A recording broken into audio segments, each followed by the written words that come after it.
ಗಮನಿಸಿ ಅವರವರ ಕ್ರಿಯೆಗಳಿಗನುಸಾರವಾಗಿ ಕರ್ಮಗಳಿಗೆ ಅನುಸಾರವಾಗಿ ಅವರಿಗೆ ಫಲವನ್ನು ನೀಡುವವ ಎಂದು ವಿಶ್ವಾಸಿಸುತ್ತಾರೆ. ಈಗ ಮಾತುಗಳ ಯಥಾರ್ಥವನ್ನು ವಿವೇಚಿಸಿ ನೋಡೋಣ. ಈಶ್ವರನನ್ನು ನಿರಾಕಾರ ಎನ್ನುವರು. ನಿರಾಕಾರ ಎಂದರೆ ಆಕಾರರಹಿತ, ಆಕಾರವೇ ಇಲ್ಲದವ ಅಂದರೆ ಶೂನ್ಯ. ಶೂನ್ಯಕ್ಕೆ ಒಂದು ಕಲ್ಪಿತ ಹೆಸರನ್ನು ಇಟ್ಟಿರುವರೆ. ಈಶ್ವರನನ್ನು ಆಕಾಶಕ್ಕೆ ಹೋಲಿಸಿದರೆ ಆಕಾಶ ಟೊಳ್ಳಿನ ಆಕಾರವಿದೆ. ಈಶ್ವರವಾದಿಗಳು ಆಕಾಶವು ವ್ಯಾಪಕವೆಂದು ಒಪ್ಪುತ್ತಾರೆ. ಆಕಾರ ಇದೆ ಎಂದರೆ ನಿರಾಕಾರ ಹೇಗಾಗುವುದು? ಯಾವುದಾದರೂ ಗುಣದಿಂದ ಈಶ್ವರ ಎನ್ನಬಹುದೆಂದರೆ ಆತ ನಿರ್ಗುಣ. ಈ ನಿರ್ಗುಣ ಜಗತ್ತಿನ ಎಲ್ಲಾ ಜೀವರಾಶಿಗಳ ಕಾರ್ಯಗಳನ್ನು ಅಹರ್ನಿಶಿ ಗಮನಿಸಿ ಅವರವರಿಗೆ ಸೂಕ್ತ ಫಲವನ್ನು ನೀಡುವವ ಎಂದು ಹೇಗೆ ಹೇಳುವರೋ ಅರ್ಥವಾಗುತ್ತಿಲ್ಲ. ಪ್ರಪಂಚದಲ್ಲಿಯ ಜೀವರಾಶಿಗಳು ಮಾಡುವ ಕಾರ್ಯಗಳೆಲ್ಲವನ್ನು ಒಂದೊಂದನ್ನು ಮತ್ತೊಂದು ಜೀವಿಯು ನೋಡುತ್ತಿರುತ್ತೆ. ಕಾರ್ಯಗಳಲ್ಲಿ ಎರಡು ವಿಧ, ಒಂದು ನಿಮಿತ್ತ, ಇನ್ನೊಂದು ಸ್ವಾಭಾವಿಕ. ಇವು ತನ್ನಿಂದ ತಾನೇ ಒಂದರಿಂದ ಮತ್ತೊಂದು ತತ್ವಗಳು ಸಂಬಂಧ ಪಡೆದು ಸ್ವಾಭಾವಿಕ ಕಾರ್ಯಾಚರಣೆ ಮಾಡುತ್ತದೆ. ತತ್ವಗಳು ಹಾಗೂ ಅದರ ಕಾರ್ಯಕಾರಣಗಳು ಅನಾದಿಯಾಗಿವೆ. ಮಾನವ ಮುಂತಾದ ಜೀವಿಗಳು ಅವುಗಳಿಂದ ಸಾಮಾನ್ಯ ಹಾಗೂ ವಿಶೇಷ ತತ್ವಗಳ ಸಹಾಯದಿಂದ ಕಾರ್ಯಾಚರಣೆ ಮಾಡುತ್ತಾನೆ. ಈ ಜಗತ್ತಿನ ಸಮಸ್ತ ಕಾರ್ಯಗಳು ಈಶ್ವರ ಇಚ್ಛೆಯಿಂದ ಎಂದು ಹೇಳುವರು ಆಚಾರ್ಯರು. ಯಾವ ಒಂದು ಕಾರ್ಯವನ್ನಾದರೂ ಈಶ್ವರನು ಮಾಡಿದುದಾಗಿ ನಿರೂಪಿಸಲಿ. ಮಾನವ ಮುಂತಾದ ಜೀವಿಗಳು ಮಾಡುವ ಕೆಲಸವನ್ನು ಈಶ್ವರನು ಮಾಡಿದುದಾಗಿ ಹೇಳುವುದರಲ್ಲಿ ಯಾವ ಪುರುಷಾರ್ಥವನ್ನು ಸಾಧಿಸಿದಂತಾಗುವುದಿಲ್ಲ. ಈ ರೀತಿಯ ಸುಳ್ಳು ಹೇಳಿಕೆಗಳಿಂದ ಯಾರಿಗೆ ಲಾಭವಿದೆ? ಸುಳ್ಳು ಹಾನಿಯುಂಟು ಮಾಡುವಂಥದ್ದು. ಸತ್ಯ ಮಾತನಾಡುವುದಕ್ಕಿಂತಲೂ ತಪಸ್ಸು ಬೇರೊಂದಿಲ್ಲ. ಸುಳ್ಳು ಹೇಳುವುದಕ್ಕಿಂತಲೂ ಮಹಾಪಾಪ ಬೇರೊಂದಿಲ್ಲ. ಈಶ್ವರನು ಕರ್ಮಕ್ಕೆ ತಕ್ಕ ಫಲ ನೀಡುವುದಾಗಿ ಹೇಳುತ್ತಾರೆ. ಕಳ್ಳ ದರೋಡೆ ಸುಲಿಗೆ ಮಾಡಿ ಸಿಕ್ಕಿಕೊಂಡಾಗ ಸಾಮಾಜಿಕ ಕಳೆಗನುಸಾರವಾಗಿ ರಾಜ ಅಥವಾ ಅಧಿಕಾರಿ ಕಳ್ಳನಿಗೆ ತಕ್ಕ ಶಿಕ್ಷೆ ನೀಡುತ್ತಾರೆ. ಸ್ವಾಭಾವಿಕ ಅನುಗುಣವಾಗಿ ಕಳ್ಳರು ಕಳ್ಳತನ ಮಾಡುತ್ತಾರೆ. ನಗರ ರಕ್ಷಕರು ಭಟ್ಟರು ತಮ್ಮ ಕರ್ತವ್ಯವಾಗಿ ಕಳ್ಳನನ್ನು ಹಿಡಿದು ಸಂಬಂಧಪಟ್ಟ ಅಧಿಕಾರಿಗಳಿಗೆ ವಿಷಯ ತಿಳಿಸುತ್ತಾರೆ. ಆ ಅಧಿಕಾರಿಯು ತನ್ನ ಕರ್ತವ್ಯ ಪಾಲನೆಗಾಗಿ ತಪ್ಪಿಗೆ ತಕ್ಕ ಶಿಕ್ಷೆ ನೀಡುತ್ತಾನೆ. ಇವೆಲ್ಲ ಸ್ವಭಾವ ಸಿದ್ಧವಾಗಿ ತಮ್ಮ ವೃತ್ತಿಗೆ ಅರ್ಹತೆಗೆ ಸ್ಥಾನಮಾನಕ್ಕೆ ತಕ್ಕಂತೆ ಕರ್ತವ್ಯ ನಿರ್ವಹಿಸುತ್ತಾರೆ ಸ್ವತಂತ್ರವಾಗಿ. ಹಾಗೆಯೇ ಹೇಗೆ ಕಳ್ಳ ತನ್ನಿಂದ ತಾನೇ ದಂಡನೆಯಾಗಿಯ ದುಃಖ ಭೋಗಿಸಲು ಇಚ್ಛಿಸುವುದಿಲ್ಲ, ಹಾಗೆಯೇ ಎಲ್ಲಾ ಜೀವಿಗಳು ತಮ್ಮ ಕರ್ಮವಾದರೂ ತನ್ನಿಂದ ತಾನೇ ಸ್ವತಂತ್ರವಾಗಿ ಮಾಡುತ್ತಾರೆ. ಆದರೆ ಅದರ ಫಲ ದುಃಖ ನರಕಾದಿ ಬಯಸುವುದಿಲ್ಲ. ಹೀಗೆ ಈಶ್ವರವಾದಿಗಳ ಹೇಳಿಕೆಯಾಗಿದೆ. ಆದರೆ ಅವರ ತಿಳುವಳಿಕೆ ಭೇದ. ಹೇ ಶಿಷ್ಯ, ನಿನ್ನ ಬಗ್ಗೆ ತಿಳಿಸುತ್ತೇನೆ. ಏಕೆಂದರೆ ಈಶ್ವರವಾದಿಗಳ ಹೇಳಿಕೆ ಫಲ ಕೊಡುವ ಈಶ್ವರನೆಂಬುದು ಏನೆಂದರೆ ಕರ್ಮದ ಫಲ ಯಾರು ಕೊಡುತ್ತಾರೆ? ಅದು ಪರೋಕ್ಷವಾದ ಕಾರಣ ಅವರಿಗೆ ಭ್ರಾಂತಿಯಾಯಿತು. ಈ ಧೈರ್ಯದಿಂದ ವಿಚಾರ ಮಾಡಬೇಕು. ಸ್ವರ್ಗ ನರಕ ಪ್ರಾಪ್ತಿಯನ್ನು ಕೊಡುವವನು ಈಶ್ವರ ಎಂಬುದು ಈಶ್ವರವಾದಿಗಳ ವಾದ. ಸ್ವರ್ಗ ನರಕ ಎಂಬುದೇ ಸಂಶಯವಿರುವಾಗ ಇನ್ನು ಅದರ ಪ್ರಾಪ್ತಿ ಮಾಡುವ ಈಶ್ವರನ ಬಗ್ಗೆ ಹೇಳಲು ಇನ್ನೇನಿದೆ? ಗಮನವಿಟ್ಟು ಕೇಳು ಶಿಷ್ಯ. ಮನುಷ್ಯರು ಒಳ್ಳೆಯ ಹಾಗೂ ಕೆಟ್ಟ ಕಾರ್ಯಗಳನ್ನು ಮಾಡುತ್ತಿರುತ್ತಾರೆ. ಅವುಗಳ ಫಲ ಮತ್ಯಾರು ಕೊಡುತ್ತಾರೆ? ಈಗ ಒಂದು ಉದಾಹರಣೆಯನ್ನು ವಿವೇಚಿಸು. ಬೆಂಕಿಯಲ್ಲಿ ನಿನಗೆ ನೀನೇ ನಿನ್ನ ಕೈ ಇಡುತ್ತೀಯ. ಅದರ ಫಲವಾಗಿ ಕೈ ಸುಟ್ಟು ಅತೀವ ವೇದನೆಯಾಗುತ್ತದೆ. ನೀನು ಬೆಂಕಿಯಲ್ಲಿ ಕೈ ಇಡಲು ಯಾರ ಪ್ರೇರಣೆಯೂ ಇಲ್ಲ. ಬೆಂಕಿಯಲ್ಲಿ ಕೈ ಇಟ್ಟ ಫಲವಾಗಿ ಕೈ ಸುಟ್ಟಿದ್ದೆ ವಿನಃ ಮತ್ತಾರು ಅದರ ಫಲ ಕೊಡುವುದಿಲ್ಲ. ಮತ್ತು ಕೈ ಸುಟ್ಟು ಅತೀವ ನೋವು ಅನುಭವಿಸಿದ್ದು ಸಹ ನೀನೆ. ಇನ್ನಾರದ ಪ್ರೇರಣೆಯಿಂದ ನೀನು ಸುಮ್ಮನೆ ನೋವು ಅನುಭವಿಸಿಲ್ಲ. ಈಶ್ವರವಾದಿಗಳು ಹೇಳುತ್ತಾರೆ, ಜೀವನ ಕರ್ಮ ಮಾಡಲು ಸ್ವತಂತ್ರನಾಗಿದ್ದಾನೆ, ಅದರ ಫಲ ಅನುಭವಿಸಲು ಪರತಂತ್ರನಾಗಿದ್ದಾನೆ. ಈ ವಿಷಯವನ್ನು ನಾನು ಸಹ ಒಪ್ಪುತ್ತೇನೆ. ಜೀವಿಯು ಯಾವುದೇ ಕರ್ಮವನ್ನು ಮಾಡುತ್ತಾನೆ, ಅವನಿಗೆ ಮಾಡಿಸುವವರು ಯಾರು ಇಲ್ಲ. ವಿಷಯಗಳ ಮಹಾಶಕ್ತಿಯಿಂದಲೇ ಕರ್ಮ ಮಾಡುತ್ತಾನೆ. ಮೋಹ ಪರವಶನಾದ ಜೀವಿಯು ಒಂದು ಕಾರ್ಯ ಮಾಡುವಲ್ಲಿ ಅದರಿಂದ ಸುಖ ಪ್ರಾಪ್ತಿಯಾಗುವುದೇ ದುಃಖ ಪ್ರಾಪ್ತಿಯಾಗುವುದೇ ಎಂಬುದನ್ನು ಗಮನಿಸುವುದಿಲ್ಲ. ಮೋಹದಿಂದ ಕುರುಡನಾಗಿ ಒಂದು ಕಾರ್ಯ ಮಾಡುತ್ತಾನೆ. ಸುಖ ಬಯಸಿ, ಶಾಖ ಬಯಸಿ, ಚಳಿಯಿಂದ ಮುಕ್ತನಾಗಲು ಬೆಂಕಿಗೆ ಸಮೀಪವಾಗಿ ಕೈಯೊಡ್ಡುತ್ತಾನೆ. ಶಾಖ ಪಡೆದಂತೆ ಚಳಿ ಕಳೆಯುತ್ತಿದ್ದಂತೆ ಮನಸ್ಸಿಗೆ ಆನಂದವಾಗುತ್ತದೆ. ಮತ್ತಷ್ಟು ಶಾಖ ಹೆಚ್ಚಿಗೆ ಬಯಸಿ ಕೈಯನ್ನು ಬೆಂಕಿಗೆ ತೀರ ಸಮೀಪಕ್ಕೆ ಒಯ್ಯುವ ಆತರದಲ್ಲಿ ತನ್ನರಿವಿಲ್ಲದೆ ಬೆಂಕಿಗೆ ಕೈತಾಗುವುದು. ಕೂಡಲೇ ಕೈ ಸುಡುವುದರಿಂದ ಹೆಚ್ಚು ನೋವಾಗುವುದು. ಫಲ ಕೊಟ್ಟಿದ್ದು ಅಗ್ನಿಯನ್ನೇ ಈಶ್ವರ ಎಂದೋ ಅನ್ನಲು ಸಾಧ್ಯವಿಲ್ಲ. ಅಗ್ನಿಯೇ ಫಲ ಕೊಡುವುದಾದರೆ ಅಗ್ನಿಗೆ ಕೈ ತಾಕುವವರೆಗೆ ಅದು ಕೈಯನ್ನು ಸುಟ್ಟಿರಲಿಲ್ಲ, ಸುಡಲು ಸಮರ್ಥವೂ ಅಲ್ಲ. ಆಗ ಫಲವನ್ನು ಕೊಡುವಂತಹುದು ಅದೇ ಕರ್ಮ ಸಿದ್ಧವಾಯಿತು. ಇಲ್ಲಿ ಫಲವನ್ನು ಕೊಡುವವ ಈಶ್ವರ. ಕರ್ಮರೂಪವಾದ ಈ ಫಲ ಭೋಕ್ತ ಪರತಂತ್ರನಾದ. ಕರ್ಮ ಮಾಡುವುದು ಸ್ವತಂತ್ರವಾಗಿ ತಮ್ಮ ಇಚ್ಛೆಯಂತೆ ಫಲ ಭೋಗಿಸುವುದು ಪರತಂತ್ರ. ಕರ್ಮಧೀನವಾಯಿತು ಮತ್ತು ಬೆಂಕಿ ನಿಮಿತ್ತವಾಯಿತು. ಇಲ್ಲಿ ಸ್ವಭಾವ ಮತ್ತೆ ನಿಮಿತ್ತ ಇವೆರಡರ ಅರ್ಥ ಗೊತ್ತಾಯ್ತು. ಆದರೆ ಕರ್ಮವೇ ಈಶ್ವರನಾಗಿ ಬಿಡುತ್ತಾನೆ. ಮತ್ತೊಂದು ಉದಾಹರಣೆಯನ್ನು ವಿವೇಚಿಸಿದರೆ, ಮಾವಿನ ಸಸಿ ನೆಡುವುದು, ಗುಂಡಿ ತೋಡಿ ಗೊಬ್ಬರ ಹಾಕಿ ಸಸಿಯನ್ನು ನೆಟ್ಟು ನೀರು ಹಾಕುವುದು, ನಂತರ ಅದರ ಭದ್ರತೆಗಾಗಿ ಕಾವಲಿರುವುದು ಅಥವಾ ಅದರ ಸುತ್ತ ಬೇಲಿ ಹಾಕುವುದು, ಇವೆಲ್ಲವೂ ಮಾವಿನ ಸಸಿ ನೆಡುವುದು ರೂಪ ಕರ್ಮವಾಯಿತು. ಆದರೆ ನಿನ್ನ ಶಕ್ತಿಯ ಮೇಲೆ ಆಧಾರಿತವಾಗಿದೆ. ಆದರೆ ಫಲ ನಿನಗೆ ಕೈಯಲ್ಲಿಲ್ಲ, ಅದು ಕರ್ಮಾಧೀನವಾಗಿದೆ. ಅಂದರೆ ಫಲವು ಪರತಂತ್ರವಾಗಿದೆ. ಫಲವನ್ನು ಇಂತಿಷ್ಟೇ ದಿನಗಳಲ್ಲಿ ಸಿಗುವುದೆಂದು ಖಚಿತವಾಗದೆ ಅದು ಈಶ್ವರನ ಕರ್ಮವೇ ಆಗಿದೆ. ಮಾವಿನ ಸಸಿಯು ಮರವಾಗಿ ನಿಮಿತ್ತವಾಗಿದೆ. ಇಲ್ಲಿ ಹೇಳ್ತಾರೆ, ಫಲವು ಇಂದಿಷ್ಟೇ ದಿನಗಳಲ್ಲಿ ಅಂದ್ರೆ ಬೆಳೆ ಹಾಕೋದು ನಮ್ಮ ಕೈಯಲ್ಲಿದೆ, ಆದ್ರೆ ಅದು ಬೆಳೆ ಬೆಳೆದು ನಮ್ಮ ಕೈ ಸೇರೋದು ಈಶ್ವರನೇ ಅಂತ ತಿಳ್ಕೊತೀವಲ್ಲ. ಆತರ ನಾವು ಯಾವುದೇ ಕೆಲಸ ಮಾಡಿದ್ರು ಅದರ ಕಾರ್ಯ ನಾವೇ ಮಾಡಿದ್ರು ಪರಿಣಾಮ ನಮ್ಗೆ ಸುಖವಾಗಿದ್ರೆ ಸುಖ ಅನ್ಕೋತೀವಿ, ದುಃಖ ಆದ್ರೆ ದುಃಖ. ಇವೆರಡನ್ನು ದೇವರೇ ಕೊಟ್ಟಿದ್ದು, ಈಶ್ವರನೇ ಕೊಟ್ಟಿದ್ದು ಅಂತೀವಲ್ಲ. ಅದನ್ನ ಗುರುಗಳು ತುಂಬಾ ಉದಾಹರಣೆ ಸಮೇತ ಹೇಳಿದ್ದಾರೆ. ಅದು ಯಾವ ಈಶ್ವರನೂ ಕೊಡಲ್ಲ. ನೀನ್ ಏನ್ ಕೆಲಸ ಮಾಡಿರ್ತೀಯೋ ಅದರ ಪರಿಣಾಮ ಅಷ್ಟೇ. ಅದು ಸುಖ ಆದ್ರೂ ಅಷ್ಟೇ, ದುಃಖ ಆದ್ರೂ ಅಷ್ಟೇ ಅಂತ ವಿವರವಾಗಿ ಹೇಳಿದ್ದಾರೆ. ಇನ್ನ 2 ಉದಾಹರಣೆಗಳಿದೆ, ಮುಂದಿನ ಸಾರಿ ನೋಡೋಣ. ಸದ್ಗುರು ದೇವಾಯ ನಮಃ. ಈ ಚಿಂತನೆಯನ್ನ ನಿಲ್ಲಿಸ್ತಾ ಇದ್ದೀನಿ.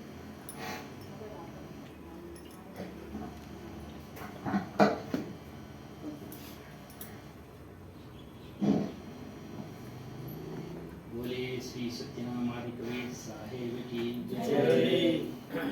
श्री हनुमानदास साहेब की जय। माता की जय। सर्व संत महंत की जय। पूज्य रूपात स्मरणीय सद्गुरुಗಳಾದಂತ ಸದ್ಗುರು ಶ್ರೀ ಹನುಮಾನದಾಸ್ ಅವರ ಚರಣಗಳಿಗೆ ವಂದಿಸುತ್ತಾ, ಗುರು ಮಾತಾಜಿಯವರ ಚರಣಗಳಿಗೆ ವಂದಿಸುತ್ತಾ, ನೆರೆದಿರುವ ಎಲ್ಲ ಪ್ರತಿ ಮಾತೆಯರಿಗೆ ನನಗೆ ವಂದಿಸುತ್ತಾ ಸತ್ಸಂಗ ಕಾರ್ಯಕ್ರಮ ಪ್ರಾರಂಭ. ಈಗ ಇಲ್ಲಿವರೆಗೂ ನಿಮಗೆ ಸುಮಾರು ತಿಳಿಸಿದ್ರು ಸ್ವರ್ಗ, ಅದೊಂದು ಶಬ್ದ ಸ್ವರ್ಗ. ಆ ಸ್ವರ್ಗದ ಬಗ್ಗೆ ಸದ್ಗುರು ಜಗ್ಗಿದ್ದೇವೆ. ಅದು ಬಂಧನವೇ, ಅದು ಬಂಧನ. ಅದಕ್ಕೆ ನನಗೆ ಇಷ್ಟ ಇಲ್ಲ ಅಲ್ಲಿ ಹೋಗೋಕ್ಕೆ. ಏನು ಅಲ್ಲೋದ್ರೂ ಇದೇ ರೀತಿಯೇ ಈರ್ಷ್ಯ, ಅಸೂಯೆ. ಇಲ್ಲಿ ಯಾವ ರೀತಿ ರೋಗ ರುಜಿನಗಳಿರೋ ಅಲ್ಲೂ ಇರ್ತವೆ. ಸುರಪಾನ ಅಂತ ಹೇಳ್ತಾರೆ, ಇಲ್ಲಿ ಮದ್ಯಪಾನ ಅಂತ ಹೇಳ್ತಾರೆ. ಅದನ್ನು ತೆಗೆದುಕೊಳ್ತಾ ಇರೋರು ಏನಾಗ್ತಾ ಇದ್ದಾರೆ, ಅದರ ವ್ಯಸನಕ್ಕೆ ಬಿದ್ದಂಥವರು ರೋಗ ರುಜಿನಗಳಿಂದ ಹೇಳ್ತಾರೆ. ಅಲ್ಲೂ ಅದೇ ಇರೋದು, ಅದನ್ನೇ ಹೇಳ್ತಾರೆ. ಈ ರೀತಿ ಅದು ಬಂಧನವೇ, ಸ್ವರ್ಗ ಅನ್ನೋದು ಬಂಧನವೇ, ಅದನ್ನ ಯಾರು ಹೇಳಲ್ಲ. ಹಾಗಾಗಿ ಇವತ್ತಿನ ಒಂದು ವಿಷಯ ಮಾಯ. ಈ ಮಾಯ ಎನ್ನುವಳು ಮಾಟಗಾತಿ, ಮಾಟಗಾರ. ಆತನ ಹಿಂದೆ ಹೋದರೆ ನಾವು ಯಾರಾದ್ರೂ ಉದ್ಧಾರ ಆಗಿದ್ರು, ಮಾಟಗಾರ ಹಿಂದೆ ಹೋದವರು ಇಲ್ಲ. ನಮ್ಮನ್ನು ಸರ್ವನಾಶ ಮಾಡ್ತಾರೆ, ನಮ್ಮನ್ನು ನಾಶ ಮಾಡಿಬಿಡ್ತಾರೆ, ನಮ್ಮನ್ನು ಜೀವನವನ್ನು ಭಗ್ನ ಮಾಡ್ತಾರೆ. ಹಾಗಾಗಿ ಎಚ್ಚರಿಕೆ ಇದೆ ಅಂತ. ಯಾವ್ಯಾವುದು ಮಾಯಾ ವಸ್ತುಗಳು ಅಂತೇಳಿ ಹೇಳ್ತಾರೆ. ಮಾಯಾ ಮಹಾ ಡಗನಿ ಹಂಜಾನಿ. ತಿಳಿಬೇಕು ನಾವು ಯಾವ ಪ್ರಪಂಚದಲ್ಲಿ ಯಾವ್ಯಾವುದು. ಸದ್ಗುರು ಕಬೀರ್ ಸಾಹೇಬರು ಇದು ಜಗತ್ ಪ್ರಸಿದ್ಧವಾದ ಶಬ್ದ. ಈ ಮಾಯೆ ವಿಚಾರವಾಗಿ ಅನೇಕ ವಿಚಾರಗಳನ್ನು, ಒಂದು ಶಬ್ದಗಳನ್ನು ಅನೇಕರು ತಿಳಿಸಿದ್ದಾರೆ. ಮನ ಮಾಯಾಕಿ ಕೋಟ್ರಿ ನೋಡಿ, ಮನಸ್ಸು ಪ್ರಪ್ರಥಮ ಒಂದು ಬುಟ್ಟಿ, ಅದು ಒಂದು ಮಾಯೆ. ಎಲ್ಲ ತುಂಬಿಕೊಳ್ಳುತ್ತೆ, ಎಲ್ಲ ವಿಚಾರಗಳನ್ನು, ಬೇಡದೇ ಇರೋ ವಿಚಾರಗಳನ್ನೆಲ್ಲ ತುಂಬಿಕೊಳ್ಳುತ್ತೆ. ಬುಟ್ಟಿನಲ್ಲಿ ಏನೆಲ್ಲ ತುಂಬ್ತೀವಿ ನಾವು, ಆ ಬುಟ್ಟಿಗೆ ಏನಾದರೂ ಗೊತ್ತಾಗುತ್ತಾ? ಇಲ್ಲ. ಅದೇ ರೀತಿ ಮನಸ್ಸಿಗೆ ಎಲ್ಲ ತುಂಬಿಕೊಳ್ತೀವಿ. ನಮ್ಗೆ ಗೊತ್ತಾದರೂ ತುಂಬಿಕೊಳ್ತಾನೆ ಇರ್ತೀವಿ. ಹೊರಗಿನ ವಿಚಾರ, ಅಕ್ಕಪಕ್ಕದ ಮನೆಯವರ ವಿಚಾರ, ಈ ದೇಶದ ವಿಚಾರ, ಪ್ರಪಂಚದ ವಿಚಾರ ಎಲ್ಲ ತೆಗೆದುಕೊಳ್ತೀವಿ. ಹಾಗಾಗಿ ಅದು ಬುಟ್ಟಿ ಇದ್ದಂಗೆ. ಮತ್ತು ಮನಸ್ಸಿಗೆ ಏನೇನು ನಾಟುತ್ತೋ ಎಲ್ಲವೂ ಸಹ ಮಾಯಾ ಆಗಿದೆ. ಅಂದ್ರೆ ಅದರ ಅರ್ಥ ಏನು ಅಂದ್ರೆ, ಯಾವ ಯಾವ ಪ್ರಾಣಿ ಪದಾರ್ಥಗಳ ಮೇಲೆ ಮೋಹ ಇದೆಯೋ ಮತ್ತು ಪ್ರಾಣಿ ಪದಾರ್ಥಗಳ ಮೇಲೆ ಭ್ರಮೆ ಉಂಟಾಗುತ್ತೋ, ಹುಟ್ಟುತ್ತೋ, ಅದೆಲ್ಲವೂ ಮಾಯೆ. ಅದೆಲ್ಲವೂ ಮಾಯೆ. ಭ್ರಮೆ ಯಾವಾಗಲೂ ಅದು ನಮ್ಮ ಜೊತೆಯಲ್ಲೇ ಇರುತ್ತೆ, ಶಾಶ್ವತವಾಗಿರುತ್ತೆ. ಭ್ರಮೆಯ ಅರ್ಥ ಸುಳ್ಳನ್ನ ಸತ್ಯ ಅಂತ ತಿಳಿಯೋದು. ಶಾಶ್ವತವಾಗಿ ಯಾವುದನ್ನ ಇರುತ್ತಾ? ಯಾವುದು ಶಾಶ್ವತವಾಗಿರೋದಿಲ್ಲ. ಹಾಗಾಗಿ ಭ್ರಮೆ ಉಂಟಾಗುತ್ತೆ, ಮೋಹ ಉಂಟಾಗುತ್ತೆ, ಉತ್ಪತ್ತಿ ಆಗುತ್ತೆ, ಅವೆಲ್ಲ ಮಾಯೇನಪ್ಪ. ಅದು ಏನು ಮಾಯೆ? 3 ರೀತಿಯ ಗುಣಗಳಿಂದ ಮನುಷ್ಯನನ್ನ ಕಟ್ಟಿ ಹಾಕಿ ಸುತ್ತಾಕ್ಸುತ್ತೆ. ಮನುಷ್ಯನನ್ನ ಕಟ್ಟಿ 3 ರೀತಿಯ ಸತ್ವ, ರಜೋ, ತಮೋ ಗುಣಗಳ ಈ 3 ರೀತಿಯ ಗುಣಗಳು ಇಂದ ಕಟ್ಟಾಕ್ಬಿಟ್ಟು ಸುತ್ತಾಡಿಸುತ್ತೆ. ಆ 3 ಗುಣಗಳು ನಮ್ಮ ಬಲೆಯಲ್ಲಿ ಬೀಳಿಸುತ್ತೆ. ಅವೆಲ್ಲವೂ ಮಾಯೆ. ಸತ್ವಗುಣ ಅದು ಒಳ್ಳೆಯ ಗುಣನೇ. ಆದರೂ ಸಹ ಸನ್ಯಾಸಿಗೂ ಆಸೆ, ಸತ್ವಗುಣ ಇರೋದು. ಸನ್ಯಾಸಿಗೂ ಆಸೆ, ಸಾಧುಗೂ ಆಸೆ. ನೋಡ್ತಾ ಇದ್ದೀವಿ ನಾವು ಮಾಯಾ ಪ್ರಪಂಚದ ವಸ್ತುಗಳ ಮೇಲೆ ಸಾಧುಗೂ ಆಸೆ, ಸನ್ಯಾಸಿಗೂ. ಸನ್ಯಾಸಿ ಅಂತ ಅಂದ್ರೆ ಸಂಪೂರ್ಣ ತ್ಯಾಗ ಮಾಡಿರೋನು ಸನ್ಯಾಸಿ. ಆದರೆ ಅವನು ಸಹ ಮಾಡಿರೋದಿಲ್ಲ, ಮೋಹವನ್ನು ಬೆಳೆಸ್ಕೊಂಡಿರ್ತಾನೆ ಪ್ರಾಣಿ ಪದಾರ್ಥಗಳ ಮೇಲೆ, ವಸ್ತುಗಳ ಮೇಲೆ, ಭೌತಿಕ ವಸ್ತುಗಳ ಮೇಲೆ ಮೋಹ ಬೆಳೆಸ್ಕೊಂಡಿರ್ತಾನೆ. ಅದರಿಂದ ಕೃಷ್ಣ ಹೇಳಿದ್ದಾನೆ, ತ್ರೈಗುಣ್ಯ ವಿಷಯ ವೇದ ನಿಸ್ತ್ರೈಗುಣ್ಯ ಅರ್ಜುನ. ಹೇ ಅರ್ಜುನ, ಈ 3 ಗುಣಗಳಿಗೆ ಅತೀತನಾಗು ನೀನು. 3 ಗುಣಗಳಿಗೆ ಅತೀತನಾಗು. ಈ ರೀತಿ ಅವನಿಗೆ ಉಪದೇಶ. ಅತೀತ ಅಂದ್ರೆ ಅದನ್ನ ಬಿಟ್ಟು ಬಾ ನೀನು ಹೊರಗಡೆ, ಆತ್ಮಜ್ಞಾನಿಯಾಗು. ಸತ್ವಗುಣವು ಬಂಧನಕ್ಕೆ ಒಳಪಡಿಸುತ್ತೆ. ಸತ್ವಗುಣ ಅಂದ್ರೆ ಸಾತ್ವಿಕ ಗುಣ ಉಳ್ಳ ಮನುಷ್ಯ, ಒಳ್ಳೆಯವನು, ಪೂಜೆ ಪುನಸ್ಕಾರ ಮಾಡ್ಕೊಂಡಿರೋನು. ಅವನೂ ಸಹ ಮೋಹಕ್ಕೆ ಒಳಪಡ್ತಾನೆ, ಅವನು ಸಹ ಭ್ರಮೆಗೆ ಒಳಪಡ್ತಾನೆ. ಈಗ ಹೇಳಿದ್ರಲ್ಲ, ಅದೇ ಭ್ರಮೆ ವಿಚಾರ. ಬೇರೆ ಯಾರೋ ಈಶ್ವರ ಇದ್ದಾನೆ, ನಮ್ಮನ್ನ ಕಾಪಾಡ್ತಾ ಇದ್ದಾನೆ, ನಮ್ಮ ಕರ್ಮಗಳಿಗೆ ಫಲ ಕೊಡ್ತಾ ಇದ್ದಾನೆ ಅಂತ. ಎಷ್ಟು ಜನಕ್ಕೆ ಅಂತ ಕೊಡ್ತಾನೆ? ಪ್ರಪಂಚದಲ್ಲಿ ಎಷ್ಟು ಕೋಟಿ ಜನ ಇದೆ? ಕೋಟಿ ಜನಸಂಖ್ಯೆ, ಮಾನವ ಜನಸಂಖ್ಯೆ 600 ಕೋಟಿ ಅಂತ ಹೇಳ್ತಾ ಇದ್ದೀನಿ. 600 ಕೋಟಿಗೆ ಅವನು ಫಲಾಫಲಗಳನ್ನು ಅವನು ನೀಡಬೇಕಾದ್ರೆ ಅವನು ಹೇಗೆ ಸಾಧ್ಯ ಆಗುತ್ತಾ? ಮನೆಯಲ್ಲಿ ನಾವು ಒಂದು ಫಂಕ್ಷನ್ ಮಾಡಿಬಿಟ್ಟು ನಾವು ಊಟ ಅವರಿಗೆ ಸರಬರಾಜು ಮಾಡೋಕ್ಕೆ ಒದ್ದಾಡ್ತೀವಿ ಅಲ್ವನ್ನ? ಸರಬರಾಜು ಅಲ್ಲಿ ಬಂದಿದೆ, ಅಲ್ಲಿ ನೋಡು, ಆ ಪದಾರ್ಥ ಬಂದಿದೆಯಾ ನೋಡು. ಹೀಗಿರುವಾಗ ಇದಲ್ಲದೆ ಪ್ರಾಣಿ ಪಕ್ಷಿಗಳು 84 ಲಕ್ಷ ಜೀವರಾಶಿಗಳು, ಮಾನವನು ಸೇರಿ ಎಷ್ಟು ಸಂಖ್ಯೆ ಇದೆ ಅಲ್ವಾ? ಹಾಗಾಗಿ ಅದನ್ನೆಲ್ಲ ನಾವು ವಿಚಾರ ಮಾಡಬೇಕು. ಅವರವರ ಕರ್ಮಾನುಸಾರ ಅದೇ ನಿರ್ಣಯ ಆಗ್ಬಿಡುತ್ತೆ. ಯಾರು ನಿರ್ಣಯ ಮಾಡೋರು ಯಾರು ಇಲ್ಲ. ಆ ರೀತಿ ನಮಗೆ ತುಂಬಿಟ್ಟಿದ್ದಾರೆ. ಹಾಗಾಗಿ ಈ ಮಾಯೆ, ಈ ಒಂದು ಗುಣಗಳಿಂದ ಬೇರೆಯಾಗು. ರಜೋಗುಣ ಬಯಕೆ, ಯಾವಾಗಲೂ ಬಯಕೆ, ಕಾಮ, ಕ್ರೋಧ, ಲೋಭ ಇವುಗಳಲ್ಲಿ ಇರ್ತಾನೆ. ಇನ್ನು ತಮೋಗುಣ ಆಲಸಿ, ಸೋಮಾರಿ, ಏನನ್ನು ಮಾಡಕ್ಕೆ ಇಷ್ಟಪಡಲ್ಲ, ಏನನ್ನು ತಿಳಿಯಕ್ಕೆ ಇಷ್ಟಪಡಲ್ಲ, ಅಂತವನು ಆಲಸಿ. ವಾಸ್ತವವಾಗಿ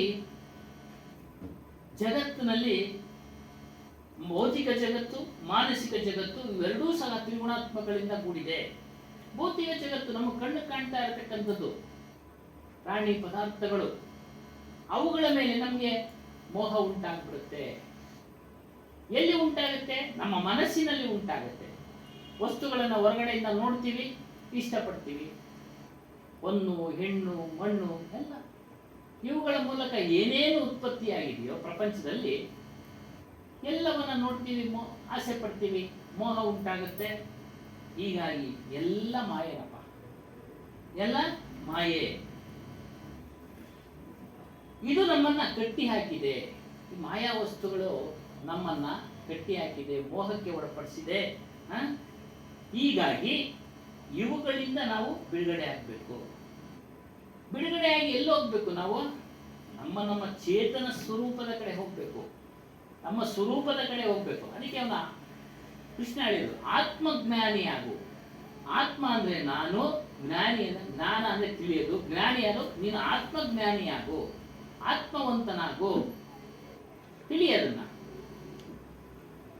ಅದನ್ನ ನಾವು ನಮ್ಮ ಸ್ವರೂಪದ ಕಡೆ ಹೋಗ್ಬೇಕು. ಎಲ್ಲಾ ವಸ್ತುಗಳ ಮೇಲೆ 3 ರೀತಿಯ ಗುಣಗಳು ಮನುಷ್ಯನ ಉಂಟು ಮಾಡ್ಕೊಳ್ತಾನೆ, ಉತ್ಪತ್ತಿ ಮಾಡ್ಕೊಳ್ತಾನೆ. ಸಾತ್ವಿಕ ಗುಣ, ಬೆಳಿಗ್ಗೆ ಎದ್ದ ಕೂಡಲೇ ಮನೆಯಲ್ಲಿ ಹರ್ಷದಿಂದ ಎದ್ದೊಳ್ತಾನೆ, ಹರ್ಷವಾಗಿ ನಗುಮುಖದಿಂದ ಎದ್ದೊಳ್ತಾನೆ. ಸ್ವಲ್ಪ ಹೊತ್ತಾದ ಬಳಿಕ ಮನೆಯಲ್ಲಿನ ಅವ್ಯವಸ್ಥೆಗಳನ್ನ ಕಂಡು ರಜೋಗುಣಗಳನ್ನು ಉಳ್ಳವನಾಗ್ತಾನೆ. ರಜೋಗುಣ ಅದಿಲ್ಲ ಇದಿಲ್ಲ ತರಬೇಕಾಯ್ತು, ವಾಸ್ತವವಾಗಿ ಬೇಕು, ಇಲ್ಲ ಅಂತ ಇಲ್ಲ, ಬೇಕು, ಅತಿಯಾಗಿ ಬೇಕು ಅಂತ ಅಂದ್ಕೊಳ್ತಾನೆ, ಅದು ರಜೋಗುಣ. ಅತಿಯಾಗಿ ಕೋಪ ಮಾಡ್ಕೊಳ್ತಾನೆ, ಅದು ರಜೋಗುಣ.